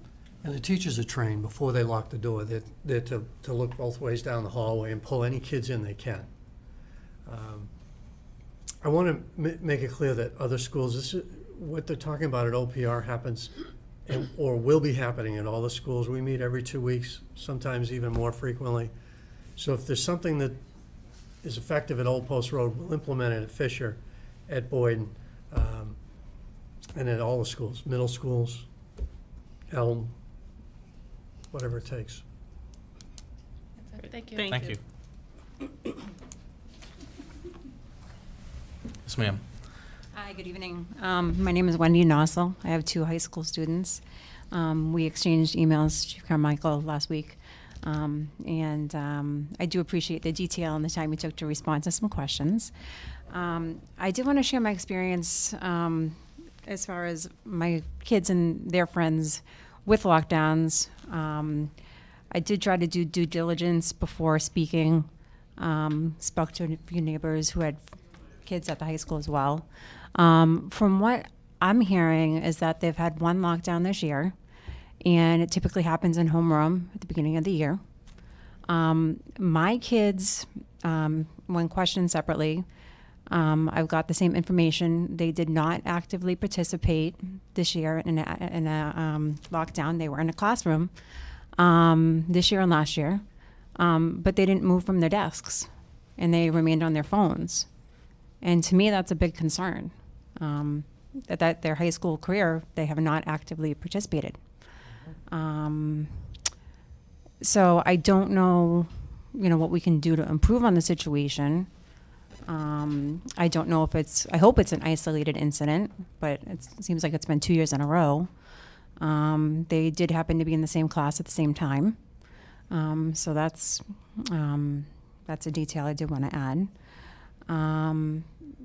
And I don't know if maybe after a lockdown we take surveys, we ask kids about all sorts of things during the year, about vaping, about drug use. Maybe we should ask them how they feel the lockdown went and how effective it was. Get feedback from the kids. Strong point. So that's just something I'd like to see changed. I'd like to ask how soon you feel these new backpacks, another lockdown would be put in place and actually test the effectiveness of the backpacks with the kids in the classroom. You said they're coming in the next week. 2 parts of that. I expect the backpacks to be here within a week and distributed within a week. Right. And then as far as training with the backpack, I'd have to work with the police department to do that. Right, okay. As far as the SOS box goes, I'm the carpool mom with my kids and their friends. I like to keep them busy. And I've asked a couple times, like, what about the SOS box? From what they're telling me, everyone knows if somebody puts something in there. There's a lot of concern about somebody being seen. I really feel like in this day of like social media and automation and everything, why couldn't there be a dedicated text line that if kids had a concern, they could have just texted in. They don't have to worry about being seen. It's kind of like what's encouraged with kids. If you're at a party, there's a problem, we have a code word. They can text it to their parents. Something similar could be set up instead of the SOS box. Mhm. I'm not saying that's not beneficial, Yeah. but kids are still concerned about being seen. Yeah. They're texting all the time. No one would know. So, I mean, it's cheap. It's do easy. that. It's cheap. If you haven't already considered it, I would ask that you could consider that. And I guess you had said, we have like 3 fire drills a year. How many of those can be converted to lockdown drills? we haven't had, you know, schools don't typically have fires these days, as Chief Carmichael had said. So, On that, we're working with Chief Bailey to find out what we can do by law. I mean, the 3 fire drills have to be done by law, so we don't know if we can interrupt one of them and turn it into a lockdown. We have to find that out. So we're working with Chief Bailey to figure out what we can do with it. Okay. Might even be worth pushing for a bill to make lockdown drills in schools. Right. Something that's Combined, yeah. Get some appetite for that. It's mandatory like fire drills. But to that point, on the lockdown drills, first of all, anybody that's involved in a lockdown drill, they really should not be just going through the motions. They should be using that time for that, like I said, the risk assessment, risk reduction, and risk awareness, and using that time to train on it. Because when something bad does happen, they're going to revert back to that. They're going to revert back to their training, because you're not going to be thinking normally. You ask any police officer when they go into a situation, you know, you have auditory exclusion and you get tunnel vision, and a lot of different psychological things happen to you that you can't control. So they're going to revert back to what they're doing at the time as far as those drills are concerned. The other thing is, after we do lockdown, we unlock. So we go back, and police officers and the principals will go down and unlock every door, and we'll go into the classroom and just say hello, but also just kind of quickly look around and see to make sure that everything was done correctly. We're looking to see if the lights are off, the shades are pulled, the kids are, they have cover and concealment over in one of the corners. We test the room. And so, I'm not saying that didn't happen. I'm just saying that whoever did the unlock, we should have gone in, and if we saw kids that are sitting at desks and they're on their phones, I know that we would address that right away and be like, you guys shouldn't be doing that. You should be doing, what the protocol calls for. So, but that's something that we can work on to make sure. Yeah. Can I just ask you, are you teaching the kids to actually be off their phones when this happens? Because that's one of the things, is being in the moment. It kind of puts them in, removes them mentally from the situation. Yeah, that's just a thing that's something you could train on. But in reality, look at Parkland. I mean, you could tell your kids don't get on the phone, but if you look at Parkland, what did all of the kids do? As soon as that shooting started, they were, not only were they on their phones, they were recording it. They were running down the hallways, recording the shooting taking place, or trying to call their parents, and that's just something that I think they're just naturally going to do that. If you have this fight or flight situation occurring, they want to call their parents. They're going to try and do things like that. So, you could say all you want to try not to do that, or don't do it, but I think the kids would. So do you do it anyway. Do you feel that this year, given the situation like last year, I don't know if you can confirm that there was typically one lockdown practice a year. I don't know. I mean, I know we do at least one at every school every year, but the kids have also had them. We've been doing them for 10 years, so Yeah. every year the kids are doing lockdown drills whatever classroom they're in. Yeah. And I be honest with you, think about it. I mean, people can get complacent, right? If you're doing it's another fire drill, it's another lockdown drill, and we get complacent. I mean, They did give the feedback that the middle school lockdowns, they felt were much more, they were more active. They were more, I don't want to say aggressive, but it was more like the situation that they would expect, or what I would expect from a parent, that they were much better. So I don't know if that's the point, that at high school they just feel like they know it, or the teachers feel like they know it. But, I'd just like to see another practice or two this year with the students. In the morning, I'll share your concerns with a high school principal. I'll find out how many.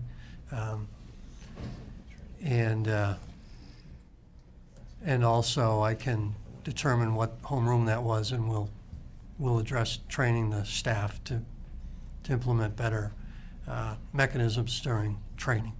Right, great. They should be more serious about that.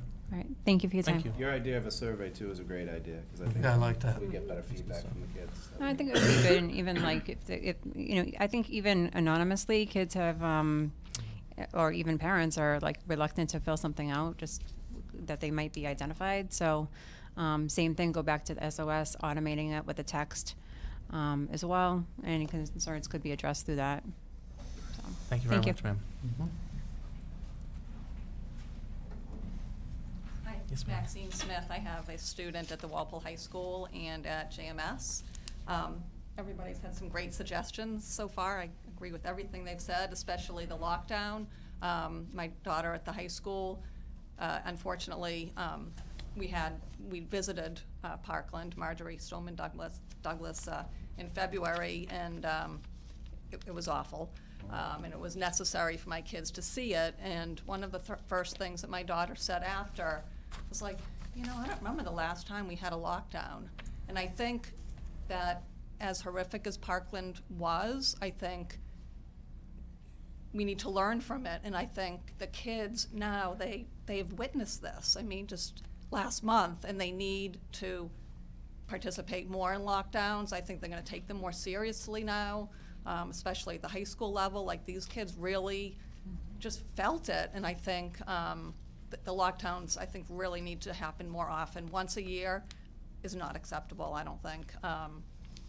And the kids need to take it seriously, and the teachers need to make the kids take it seriously. And I think that they will, unfortunately, given what happened at Parkland. So I hope that you'll take that suggestion to implement them more often. And the only other question I have is on the walkout day next Wednesday, will there be police presence there at that time? Yes, we have when any event that we have in Walpole, we do event plans. We have a Sergeant White does all our event planning, and we've met with members of the school committee in Link and the principals, and we have a whole plan set forth. And essentially, it's you know, obviously most of our resources will be at the high school, but there are some possibilities of other smaller things occurring at the, you know, the middle schools and the elementary. So we'll have probably at least 2 officers at each school. The high school obviously more, and we have a plan on how we're gonna bring the kids out into a designated area, and you know, we'll have it all cornered off with officers and that sort of thing. So yeah, we have a plan all ready to go. Okay. And we don't want the kids just to stand out there and look at each other. A 17-minute break. I mean, it needs to be a learning experience too, so we're planning some type of learning experience. That's good. Yeah, and I really think that we need to empower Right. our kids. I mean, you know, I was wondering about the backpacks. I mean, that's a great idea. Is it only going to be the teachers that are going to know about these backpacks and what's in them? And will the kids have the opportunity, especially at the high school level, to see them and be like, okay, this is what this is for, and this is what this is for? Because I think that's just something that's really lacking, is we tend to treat our high schoolers as, you know, not responsible adults, but they are becoming responsible adults, course they are. hopefully. And I really feel like that needs to happen. They need to be able to be empowered to protect themselves, protect their teachers, God forbid something happens. So I think the whole backpack thing is great, but I think the students need to know about them, what's in them, how to use everything in it, as well as the teachers. That's, we agree with that too, and that's like what we mentioned with the 4 Ls and getting the, at bare minimum, the high school kids involved with it and training on it and understanding it. Because there was that debate on whether or not it should just be trained for the staff and the teachers and the admin, or if you do include the kids. And in the Parkland situation, they did do it. They were aware of, and then the shooter knew what the response was going to be. He knew whatever their protocol was because they'd been through it. And that's always been the other side of the debate, is should we be showing the kids what to do when one of them, you know, most likely when it's an active shooter, it's usually a current or former student that goes back to the school because they have a grievance. And should we train them and tell them what exactly we're going to do? Well, at this point, after seeing that, we think, yeah, that they should know. And you're right, the kids, you know, we have a program called Stupac with with kids in the high school that we meet with monthly, and even those kids there, the whole reason why we started that program was so that we'd listen to them, because they'll tell us a lot of things that, you know, that affect them that, you know, now that we're old, we don't remember. And so we should tap into that. We should listen to the kids and definitely involve them in this type of thing. And, you know, you're right, they should know what those things are, and because they're gonna, those other L's, they have to know what to do if the situation ever arises. But I definitely think it needs to be done more frequently. I mean, it needs to be in these kids' heads that, yeah, it's a, you know, terrible thing and we don't want it to happen, but and we don't think it will happen in our community, but this is what we can do if it does happen, so. Thank you very much, Ms. Smith. Thank you. Yes, ma'am. Hi, my name is Gina Buckley. I have kids in Fisher, 2 in Fisher, first grade and 4th grade. And I just wanted to touch just a little bit upon like the emotional wellness of our kids. Of course, we've talked a lot about what to do in a crisis situation and how to handle it, and that's all great, and I think we're taking great steps in figuring out what to do there. But just to touch upon the counselors in the school, from what I'm aware, at Fisher, there's 1 school counselor. So you have 380 kids maybe in that school around there, and you have 1 school counselor. Right. That's a big load for 1 counselor to be keeping an eye on 380 kids and figuring out, who might need a little extra help, or there could be warning signs that we're missing, and really make our kids feel more comfortable in approaching our counselors and not have maybe something attached to it as if, oh, so-and-so is going to the counselor. Sometimes it has, a stigma attached to it. So, I was just wondering if there's a way maybe to equip our schools with more counselors or someone else, few other people within the schools to keep an eye on the playgrounds. What kids are being off to the sides, There's this one thing going around on social media about a teacher who at the end of every week, she asks the students in her classroom to write down 4 kids that they'd like to sit next to. And she doesn't do this to sit them next to the children that they'd like to. She does this to find out whose names are not commonly written down. And so she just uses that as a gauge and then uses that to figure out what's going on there. So even little tools like that to equip our teachers with, I think are important. So I just wanted to touch upon that because it does often happen that these are students, whether it's something that's happening at school or something that's happening at home, but they need a safe place to go to, and it also sometimes needs to be recognized because they don't always, as kids, make that jump to go speak to somebody. So I just, didn't know if that's something that we could look into with the schools and maybe getting more counselors in there. We can look into that. We had a shared counselor for years in those buildings, and we've lost assistant principals, which was another great resource at the elementary level. Just, fiscal crisis over the years, but school committee has invested in 2 additional counselors at the elementary level in the last couple of years, and it's helped. The teachers at the elementary level spend a lot more time with the kids than, say, at the high school where they're changing classes 5 or 6 times. Middle school, same situation. We bring in additional contractors if we need to, well-trained in crisis, especially emotional crisis. We don't put a limit on that, so we will look at additional counselors. We added an additional counselor at the high school this current year rather,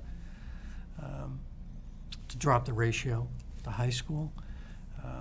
So it's always a concern, as is math and science and everything else. One tool that we've tried to add is having more offices in the school, having lunch with the kids, at recess with the kids. And we give Tommy a lot of heat about walking around with a puppy all the time, but it works. Kids go to him and they talk to him and they'll open up to him. So it's a tool that we can use. Right. I mean, I just think it's also a very important preventative measure that that needs to be considered, because that's really where it starts. So, you know, I think it's a big burden for one school counselor to bear. And, you know, teachers have a big burden as well, but I just think I don't know what training is out there already, so I can't speak to that. But, you know, if it's something that maybe can just be touched upon maybe 2 or 3 times throughout the years, and say, hey, just let's remember to keeping an eye out for these kids that may feel excluded, and figure out a way to, you know, help that situation. That's all. Just wanted to shed a little light on that. Thank you. Thank you. Mrs. Buckley. Thank you. Mrs. Sullivan, if possibly you could hold the one big for the... ticket item that I completely forgot to talk about. So when Courtney and I went to Chief Carmichael last week, is obviously Officer Hart is phenomenal at what he does, but how do we get him replicated at every school? Like this day and age, to me, it should be mandatory that there's a police officer at every school, whether a retired veteran, somebody, but some presence, like I said, if there's some police car out front in every school, it at least is a deterrence.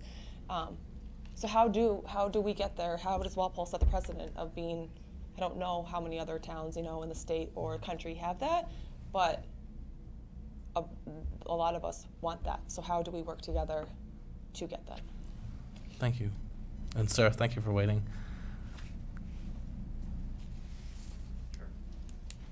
I'm Eric Smargidelis. I have 3 kids in public schools, coach youth sports, and then I'm RTM also. And I vote for everything for money for the schools. Thank you, just sir. so you know. Thank you. Write that down. You're there in the spring. Please. We have a member of the Finance Committee too, so we have 2 votes. Oh, great. I really have a question. It's more, and this was great, this whole presentation, everything, a lot of stuff I wasn't aware of. I have a question more about from a prevention standpoint. So, as we know with Parkland, there was a ton of warning signs in advance over a long period of time. So, if there's troubled individuals that exhibit a pattern of bad behavior, and we're aware of those things, what are some of the proactive prevention things that are put in place? Obviously you have to protect someone's civil liberties and all that as well, but you probably have some people in mind today that are troublemakers, and not that anything that severe may ever happen, but how do we proactively deal with those folks? Or what's the process really in general that goes in place with that? Well, it depends on what it is. If like I said, last year we had over 100% increase in our mental health calls. Right. And when I say mental health, I mean suicidal ideation, attempted suicide. Our Section 12s, which are involuntary commitments, Section 35s are involuntary drug commitments.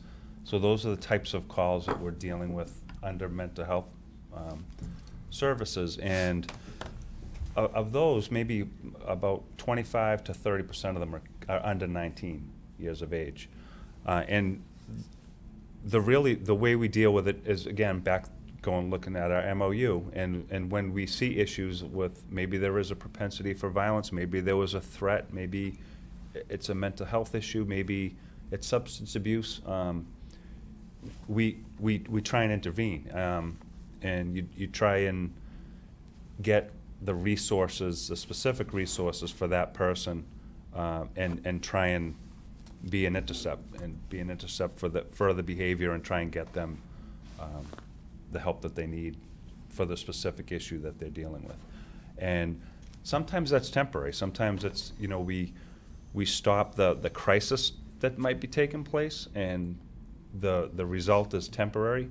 And so sometimes it's perpetual. Sometimes it's the same people over and over again that you just have to keep being persistent with, and making sure that they're getting the things that they need.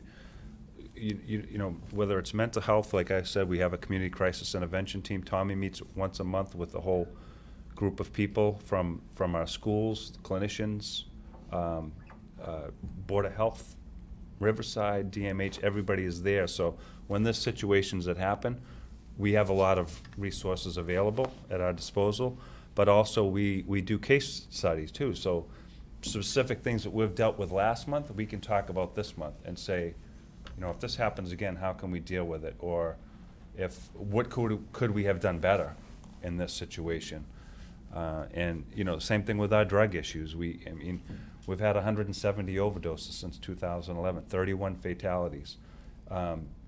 We've changed our way of handling that. We don't deal with drug issues like we used to. You know, you used to think you could arrest our way out of the situation. Somebody's in possession of drugs, you arrest them, you bring them in, you book them, you process them, and a couple hours later they're out. But then we started getting the overdoses, and when that happened, we had to change the way we responded to it to more of a prevention side of it, or when, you know, that overdose happens, or if we find at-risk people, we give them resources and we try and divert them away from the behavior that's going on. So that's really, you know, that's kind of what we do, and we work in partnership with the school. So if, you know, Tommy's at the school and there's a situation going on, there's a lot of people that are there to try and help. And, you know, I'm not saying it's perfect. It's, you know, the situation in Parkland, I believe that a lot of things probably should have been done better to prevent that. But, you know, these are, you know, I always say that community problems are community issues, and this is why this is so good to see right now, is that so many people care about this and they're here to try and figure it out. Great, thanks. And thanks for all the work you're doing. Mrs. Gallion? I just wanted to add, Mr. Smargadellis, I think you asked the million-dollar question. You know, I think that there really is a struggle that we have to sort of continue to talk about, because it's a balance between individuals' rights and the need to protect the public. I know recently there was a lot of controversy when Governor Baker wanted the ability to keep somebody who was arrested for, you would get it right, John, but arrested for drugs for 72 hours. Well, not even arrested, put them into protective custody. Okay, so somebody is, you know, brought to the police station, brought to the hospital, and they're proven to be a danger to themselves or others. They wanted to be able to commit them for, I believe it was 72 hours. And, you know, when you think of it strictly from a civil liberties point of view, it's like, well, wait, you're taking away a right.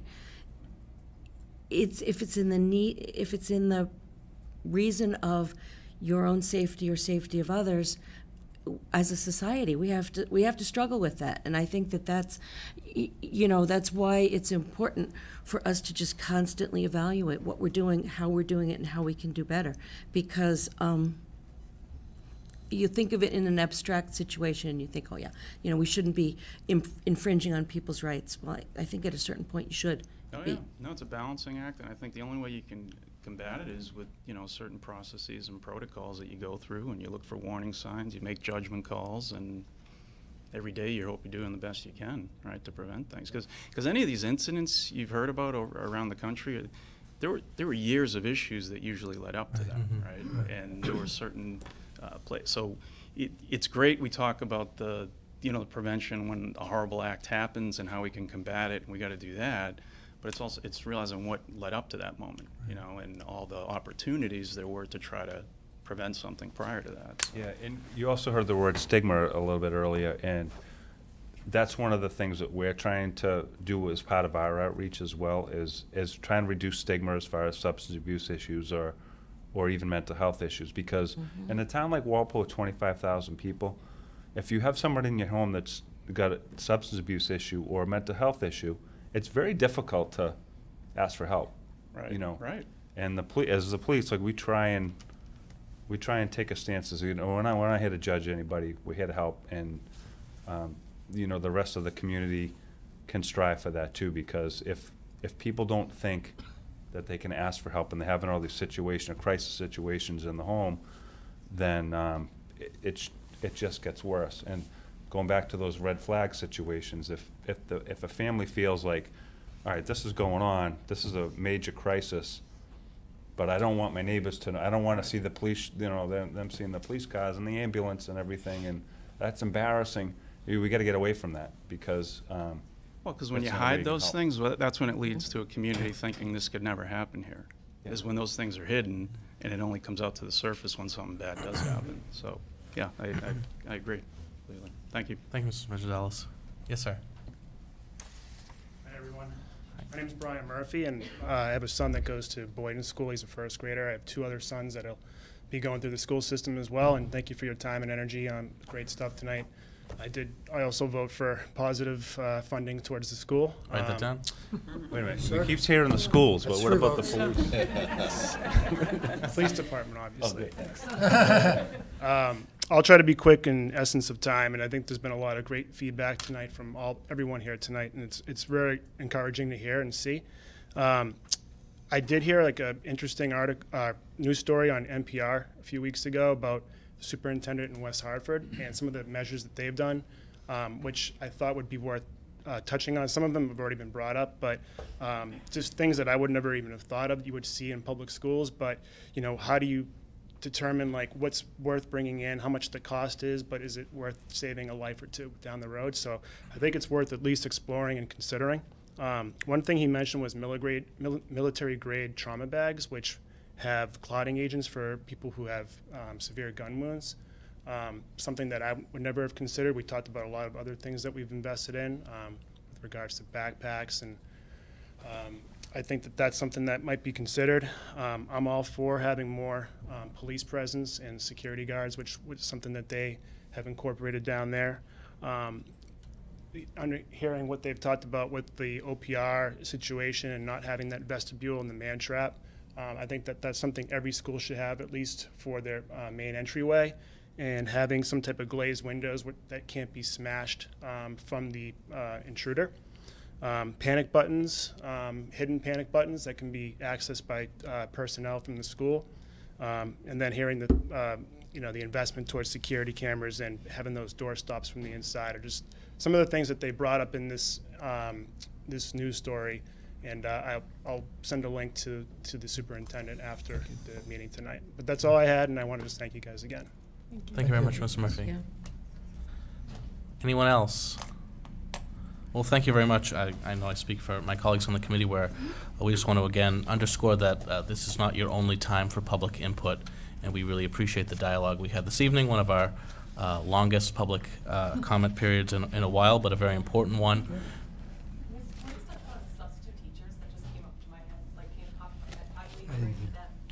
Training substitute teachers. They're just advised by the principal at this point. We don't have individual training by, full-blown training by the police department. I will tell you too, if you look at what happened in New Mexico, the school shooting that occurred right before Parkland, the hero of the day was the substitute teacher who hadn't been trained on any of the other things that the school had done, but yet was in the classroom that went into a classroom that the door didn't lock, and then they went into an adjacent room that the door also didn't lock, but gathered all the kids and they barricaded the door. The shooter actually came into that classroom and fired off a bunch of rounds and then continued on. It even hit the door where the kids were barricaded against. But that's just that human nature to do something. And, right. Survival. Yeah. Mrs. Gallagher? Yeah, I just have 2 things that came up as people were talking. I definitely agree with the people that talked about the need for the kids to be involved in the practicing, but I think it's also important to realize that you can't practice everything. Like, we're not going to practice shattering the windows and having the kids jump out. But we can talk to them about some of the things that could potentially happen. And I think that they would. I agree with the woman who said they'll take it seriously. I believe that they're at a lot of the high school kids, and I think some of the middle school kids also are really at a point where they will take it seriously. The other thing that there's a balance between how much information we're going to share and how much we're not going to share, because you don't want to be giving the bad guys the information, but there are places that the schools will congregate if they had to leave. And if I'm not mistaken, the place where we would want parents to congregate is at Blackburn Hall. Yes, that's correct. Because if there was a bad situation at one of the schools, you don't really want parents feeling like the best place to go first is to get your kids. We would get the kids to Blackburn Hall if we had to, and the information would get to you most quickly if you were to, you know, I think there would be a variety of ways that parents would be alerted, including, you know, text messages or cell phone calls and stuff like that. But I believe that we've decided that Blackburn Hall is the area that And we the want. media would be here, and we don't want the media on school grounds either. And Law one of- enforcement needs to do their work unimpeded. And one of the administrators would be here with the most up-to-date information Right. for parents. So, you know, there's a lot of thought that has been given to this, and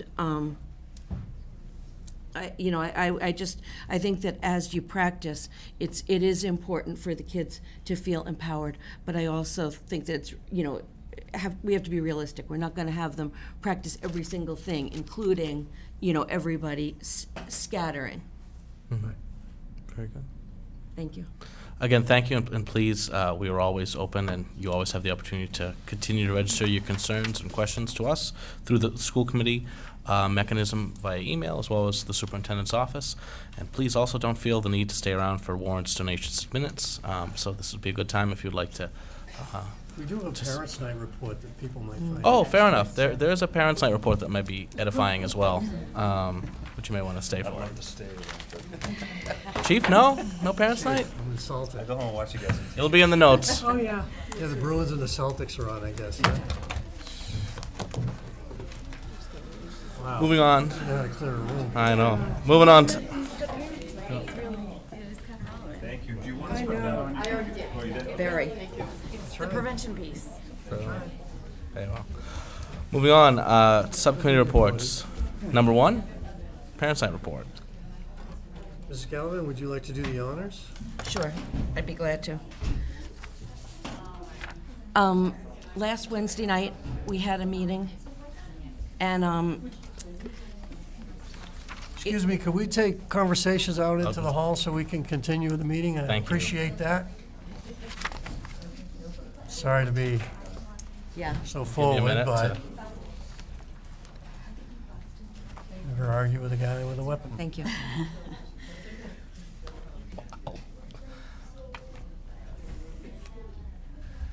Mrs. Gallivan? Thank you. Last Wednesday night, we had a meeting with parents of middle school and high school students at Walpole High School. There were also some students in attendance, some of the students from the police student pack. And I just want to summarize a few things. One of the reasons we were having that meeting is because we want to increase the effectiveness of parents, schools, and police working together. And the focus was on a lot of the things that we were just talking about. The need for all of us to become strong partners in the social and emotional development of our kids. It was an opportunity to share information and resources largely about drugs, alcohol, healthy relationships, and dating violence.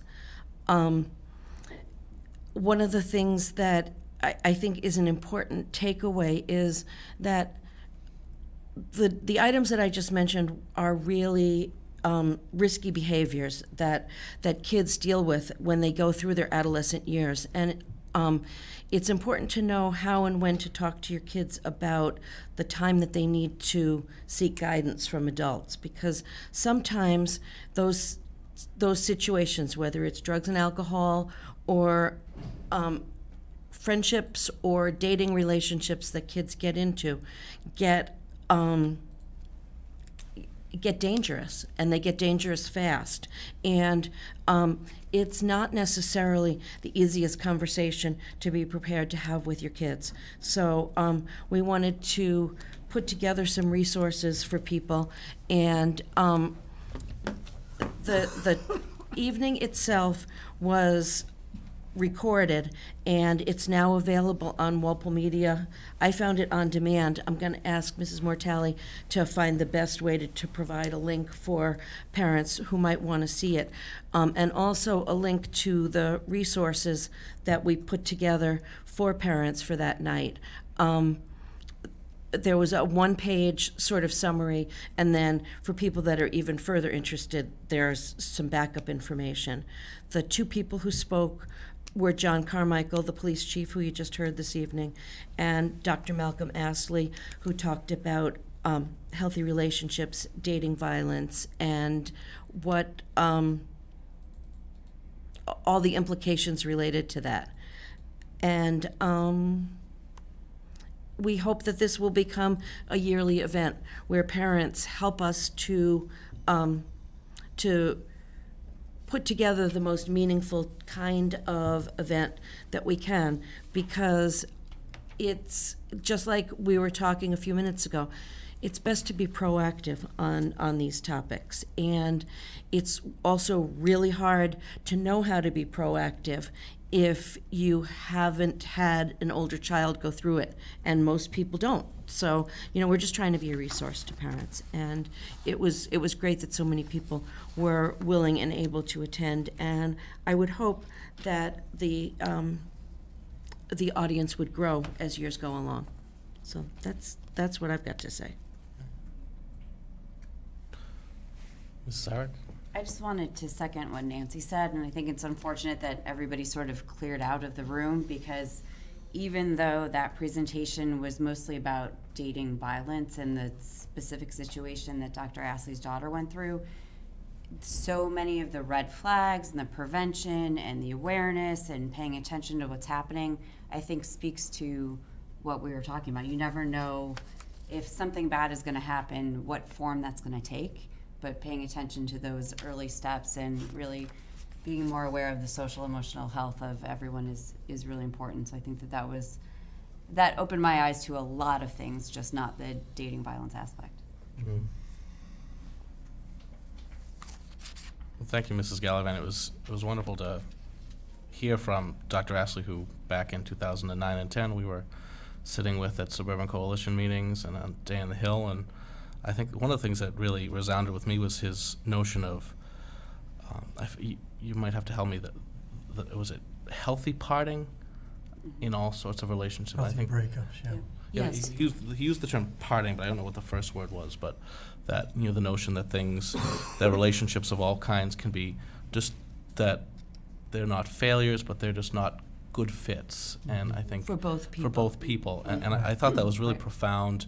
And just talking about the manner in which we have to, as a wider community, be it a group of friends, a school community, a grade, a homeroom, kind of rally around folks when these situations occur, as they will always do, and they're not, and try to lessen the earth-shattering nature of them, and just talk about the notion that change is inevitable, and sort of movement in that manner is inevitable across many different types of relationships in our social emotional life. I found that really profound. I'd heard him speak before, and that just kind of continues to resonate as a really important takeaway for the community at large, I thought. Ms. Gallivan? Yeah, even that just reminds me, I think something that really is good for kids to hear is that the typical person will go through 7 or 8 fairly serious relationships in their life. Mm-hmm. And it is about growing as a person, and it's not about failure. It's about you are a different person at age 15 than you are at age 17 or at age 20, and that you can have had a great relationship that isn't going to be a forever relationship. And it sort of lays the foundation for the fact that at some point you're going to grieve over the death of someone, or you may experience a divorce. And it helps kids to learn that there are skills that are related to that, and there are skills related to supporting your friends when they're going through something like that. I think that means a lot to kids. Mm-hmm. Very good.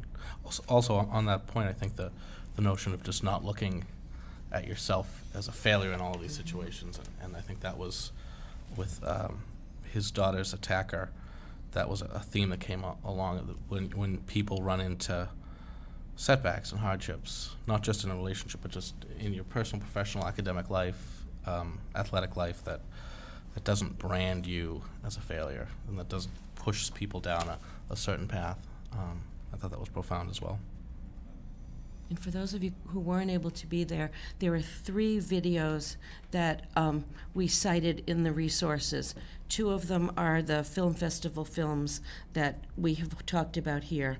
One about suicide, one about drugs and alcohol. But the third one is the, I believe it's a Dateline story. Yes. For that tells the story of Lauren Astley's relationship and eventual death.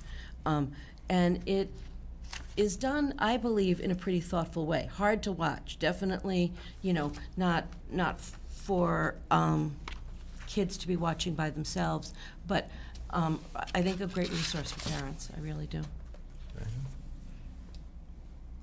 Thank you. No other comments? We can move on to 5.2, Special Education Subcommittee meeting. So the Special Ed Director of Student Services, Dr. John Quilly, provided an overview of a report that was done at the high school. And the genesis of the report was a data dive into test scores of special ed students when compared to area towns, and we felt that our students could do better. They looked at the co-teaching model and feel that we have very talented teachers. That was one takeaway. And the second takeaway is that we believe that through professional development, we could put those teachers in a position to be more effective very soon and serve our student population to a greater extent. So a full report will be provided to you at the next school committee meeting. And the subcommittee asked questions, and we will address those questions in the full committee report. Very good. Thank you. Article 7, approval of warrants, donations, and minutes. Mrs. Cyrek? Sure. I'd like to make a motion to approve the payroll warrant from February 22nd, warrant number S834A for the amount listed in your packet. I have a motion by Mrs. Cyrek, a second by Mr. Breen. All those in favor? Opposed? Abstained? 600. Motion to approve the accounts payable warrants from February 22nd and March 1st. Warrant numbers 218034 and 218035 for the amounts listed in the packet. I have a motion by Mrs. Cyrek, a second by Mr. Breen. All those in favor? Opposed? Abstained? 600. Approval of donations. Would someone like to read the donations? Sure. Make a motion to approve the current gift listing to Fisher School from Bay State Textiles Recycling, the amount of $52. To Old Post Road School, also from Bay State Textiles Recycling, $60.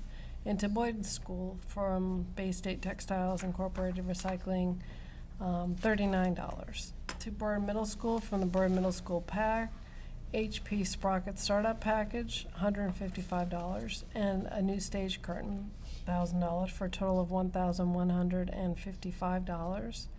And to the Walpole High School from the Linda A. Sarapali Michael Falker Memorial Fund, the amount of $250. Second. Motion by Mrs. Muccini, second by Mrs. Cyrek. All those in favor? Opposed? Abstained? 600. Thank you very much. We have some minutes. I would like to take Mr. Ryan. Sure. I'd like to make a motion to approve policy subcommittee meeting minutes from February 13th. Second.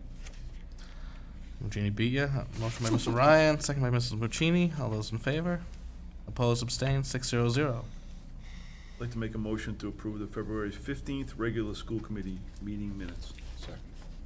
Breen got you this time. A motion by Mr. Ryan, second by Mr. Breen. All those in favor? Opposed? Abstained? 600. And lastly, I'd like to make a motion to approve the special education subcommittee meeting minutes from March 1st. Second. Motion by Mr. Ryan, second by Mr. Breen. All those in favor? 600. Superintendent, we have a need to go into executive session? Yes, Mr. Chairman, we do have a need to go into a brief executive session to discuss the deployment of security personnel or devices or strategy with respect thereto. Poll the committee, Mrs. Gallagher. I'd like to make a motion to go into executive session for the stated purpose. Excellent. Second? Second. Motion by Mrs. Gallagher, second by Mr. Breen. Poll the committee? Yes. Yes. Yes. Yes. Yes. Yes, excellent. I'll now close regular meeting of the 2008, March 8, 2008 school committee. Not to reconvene.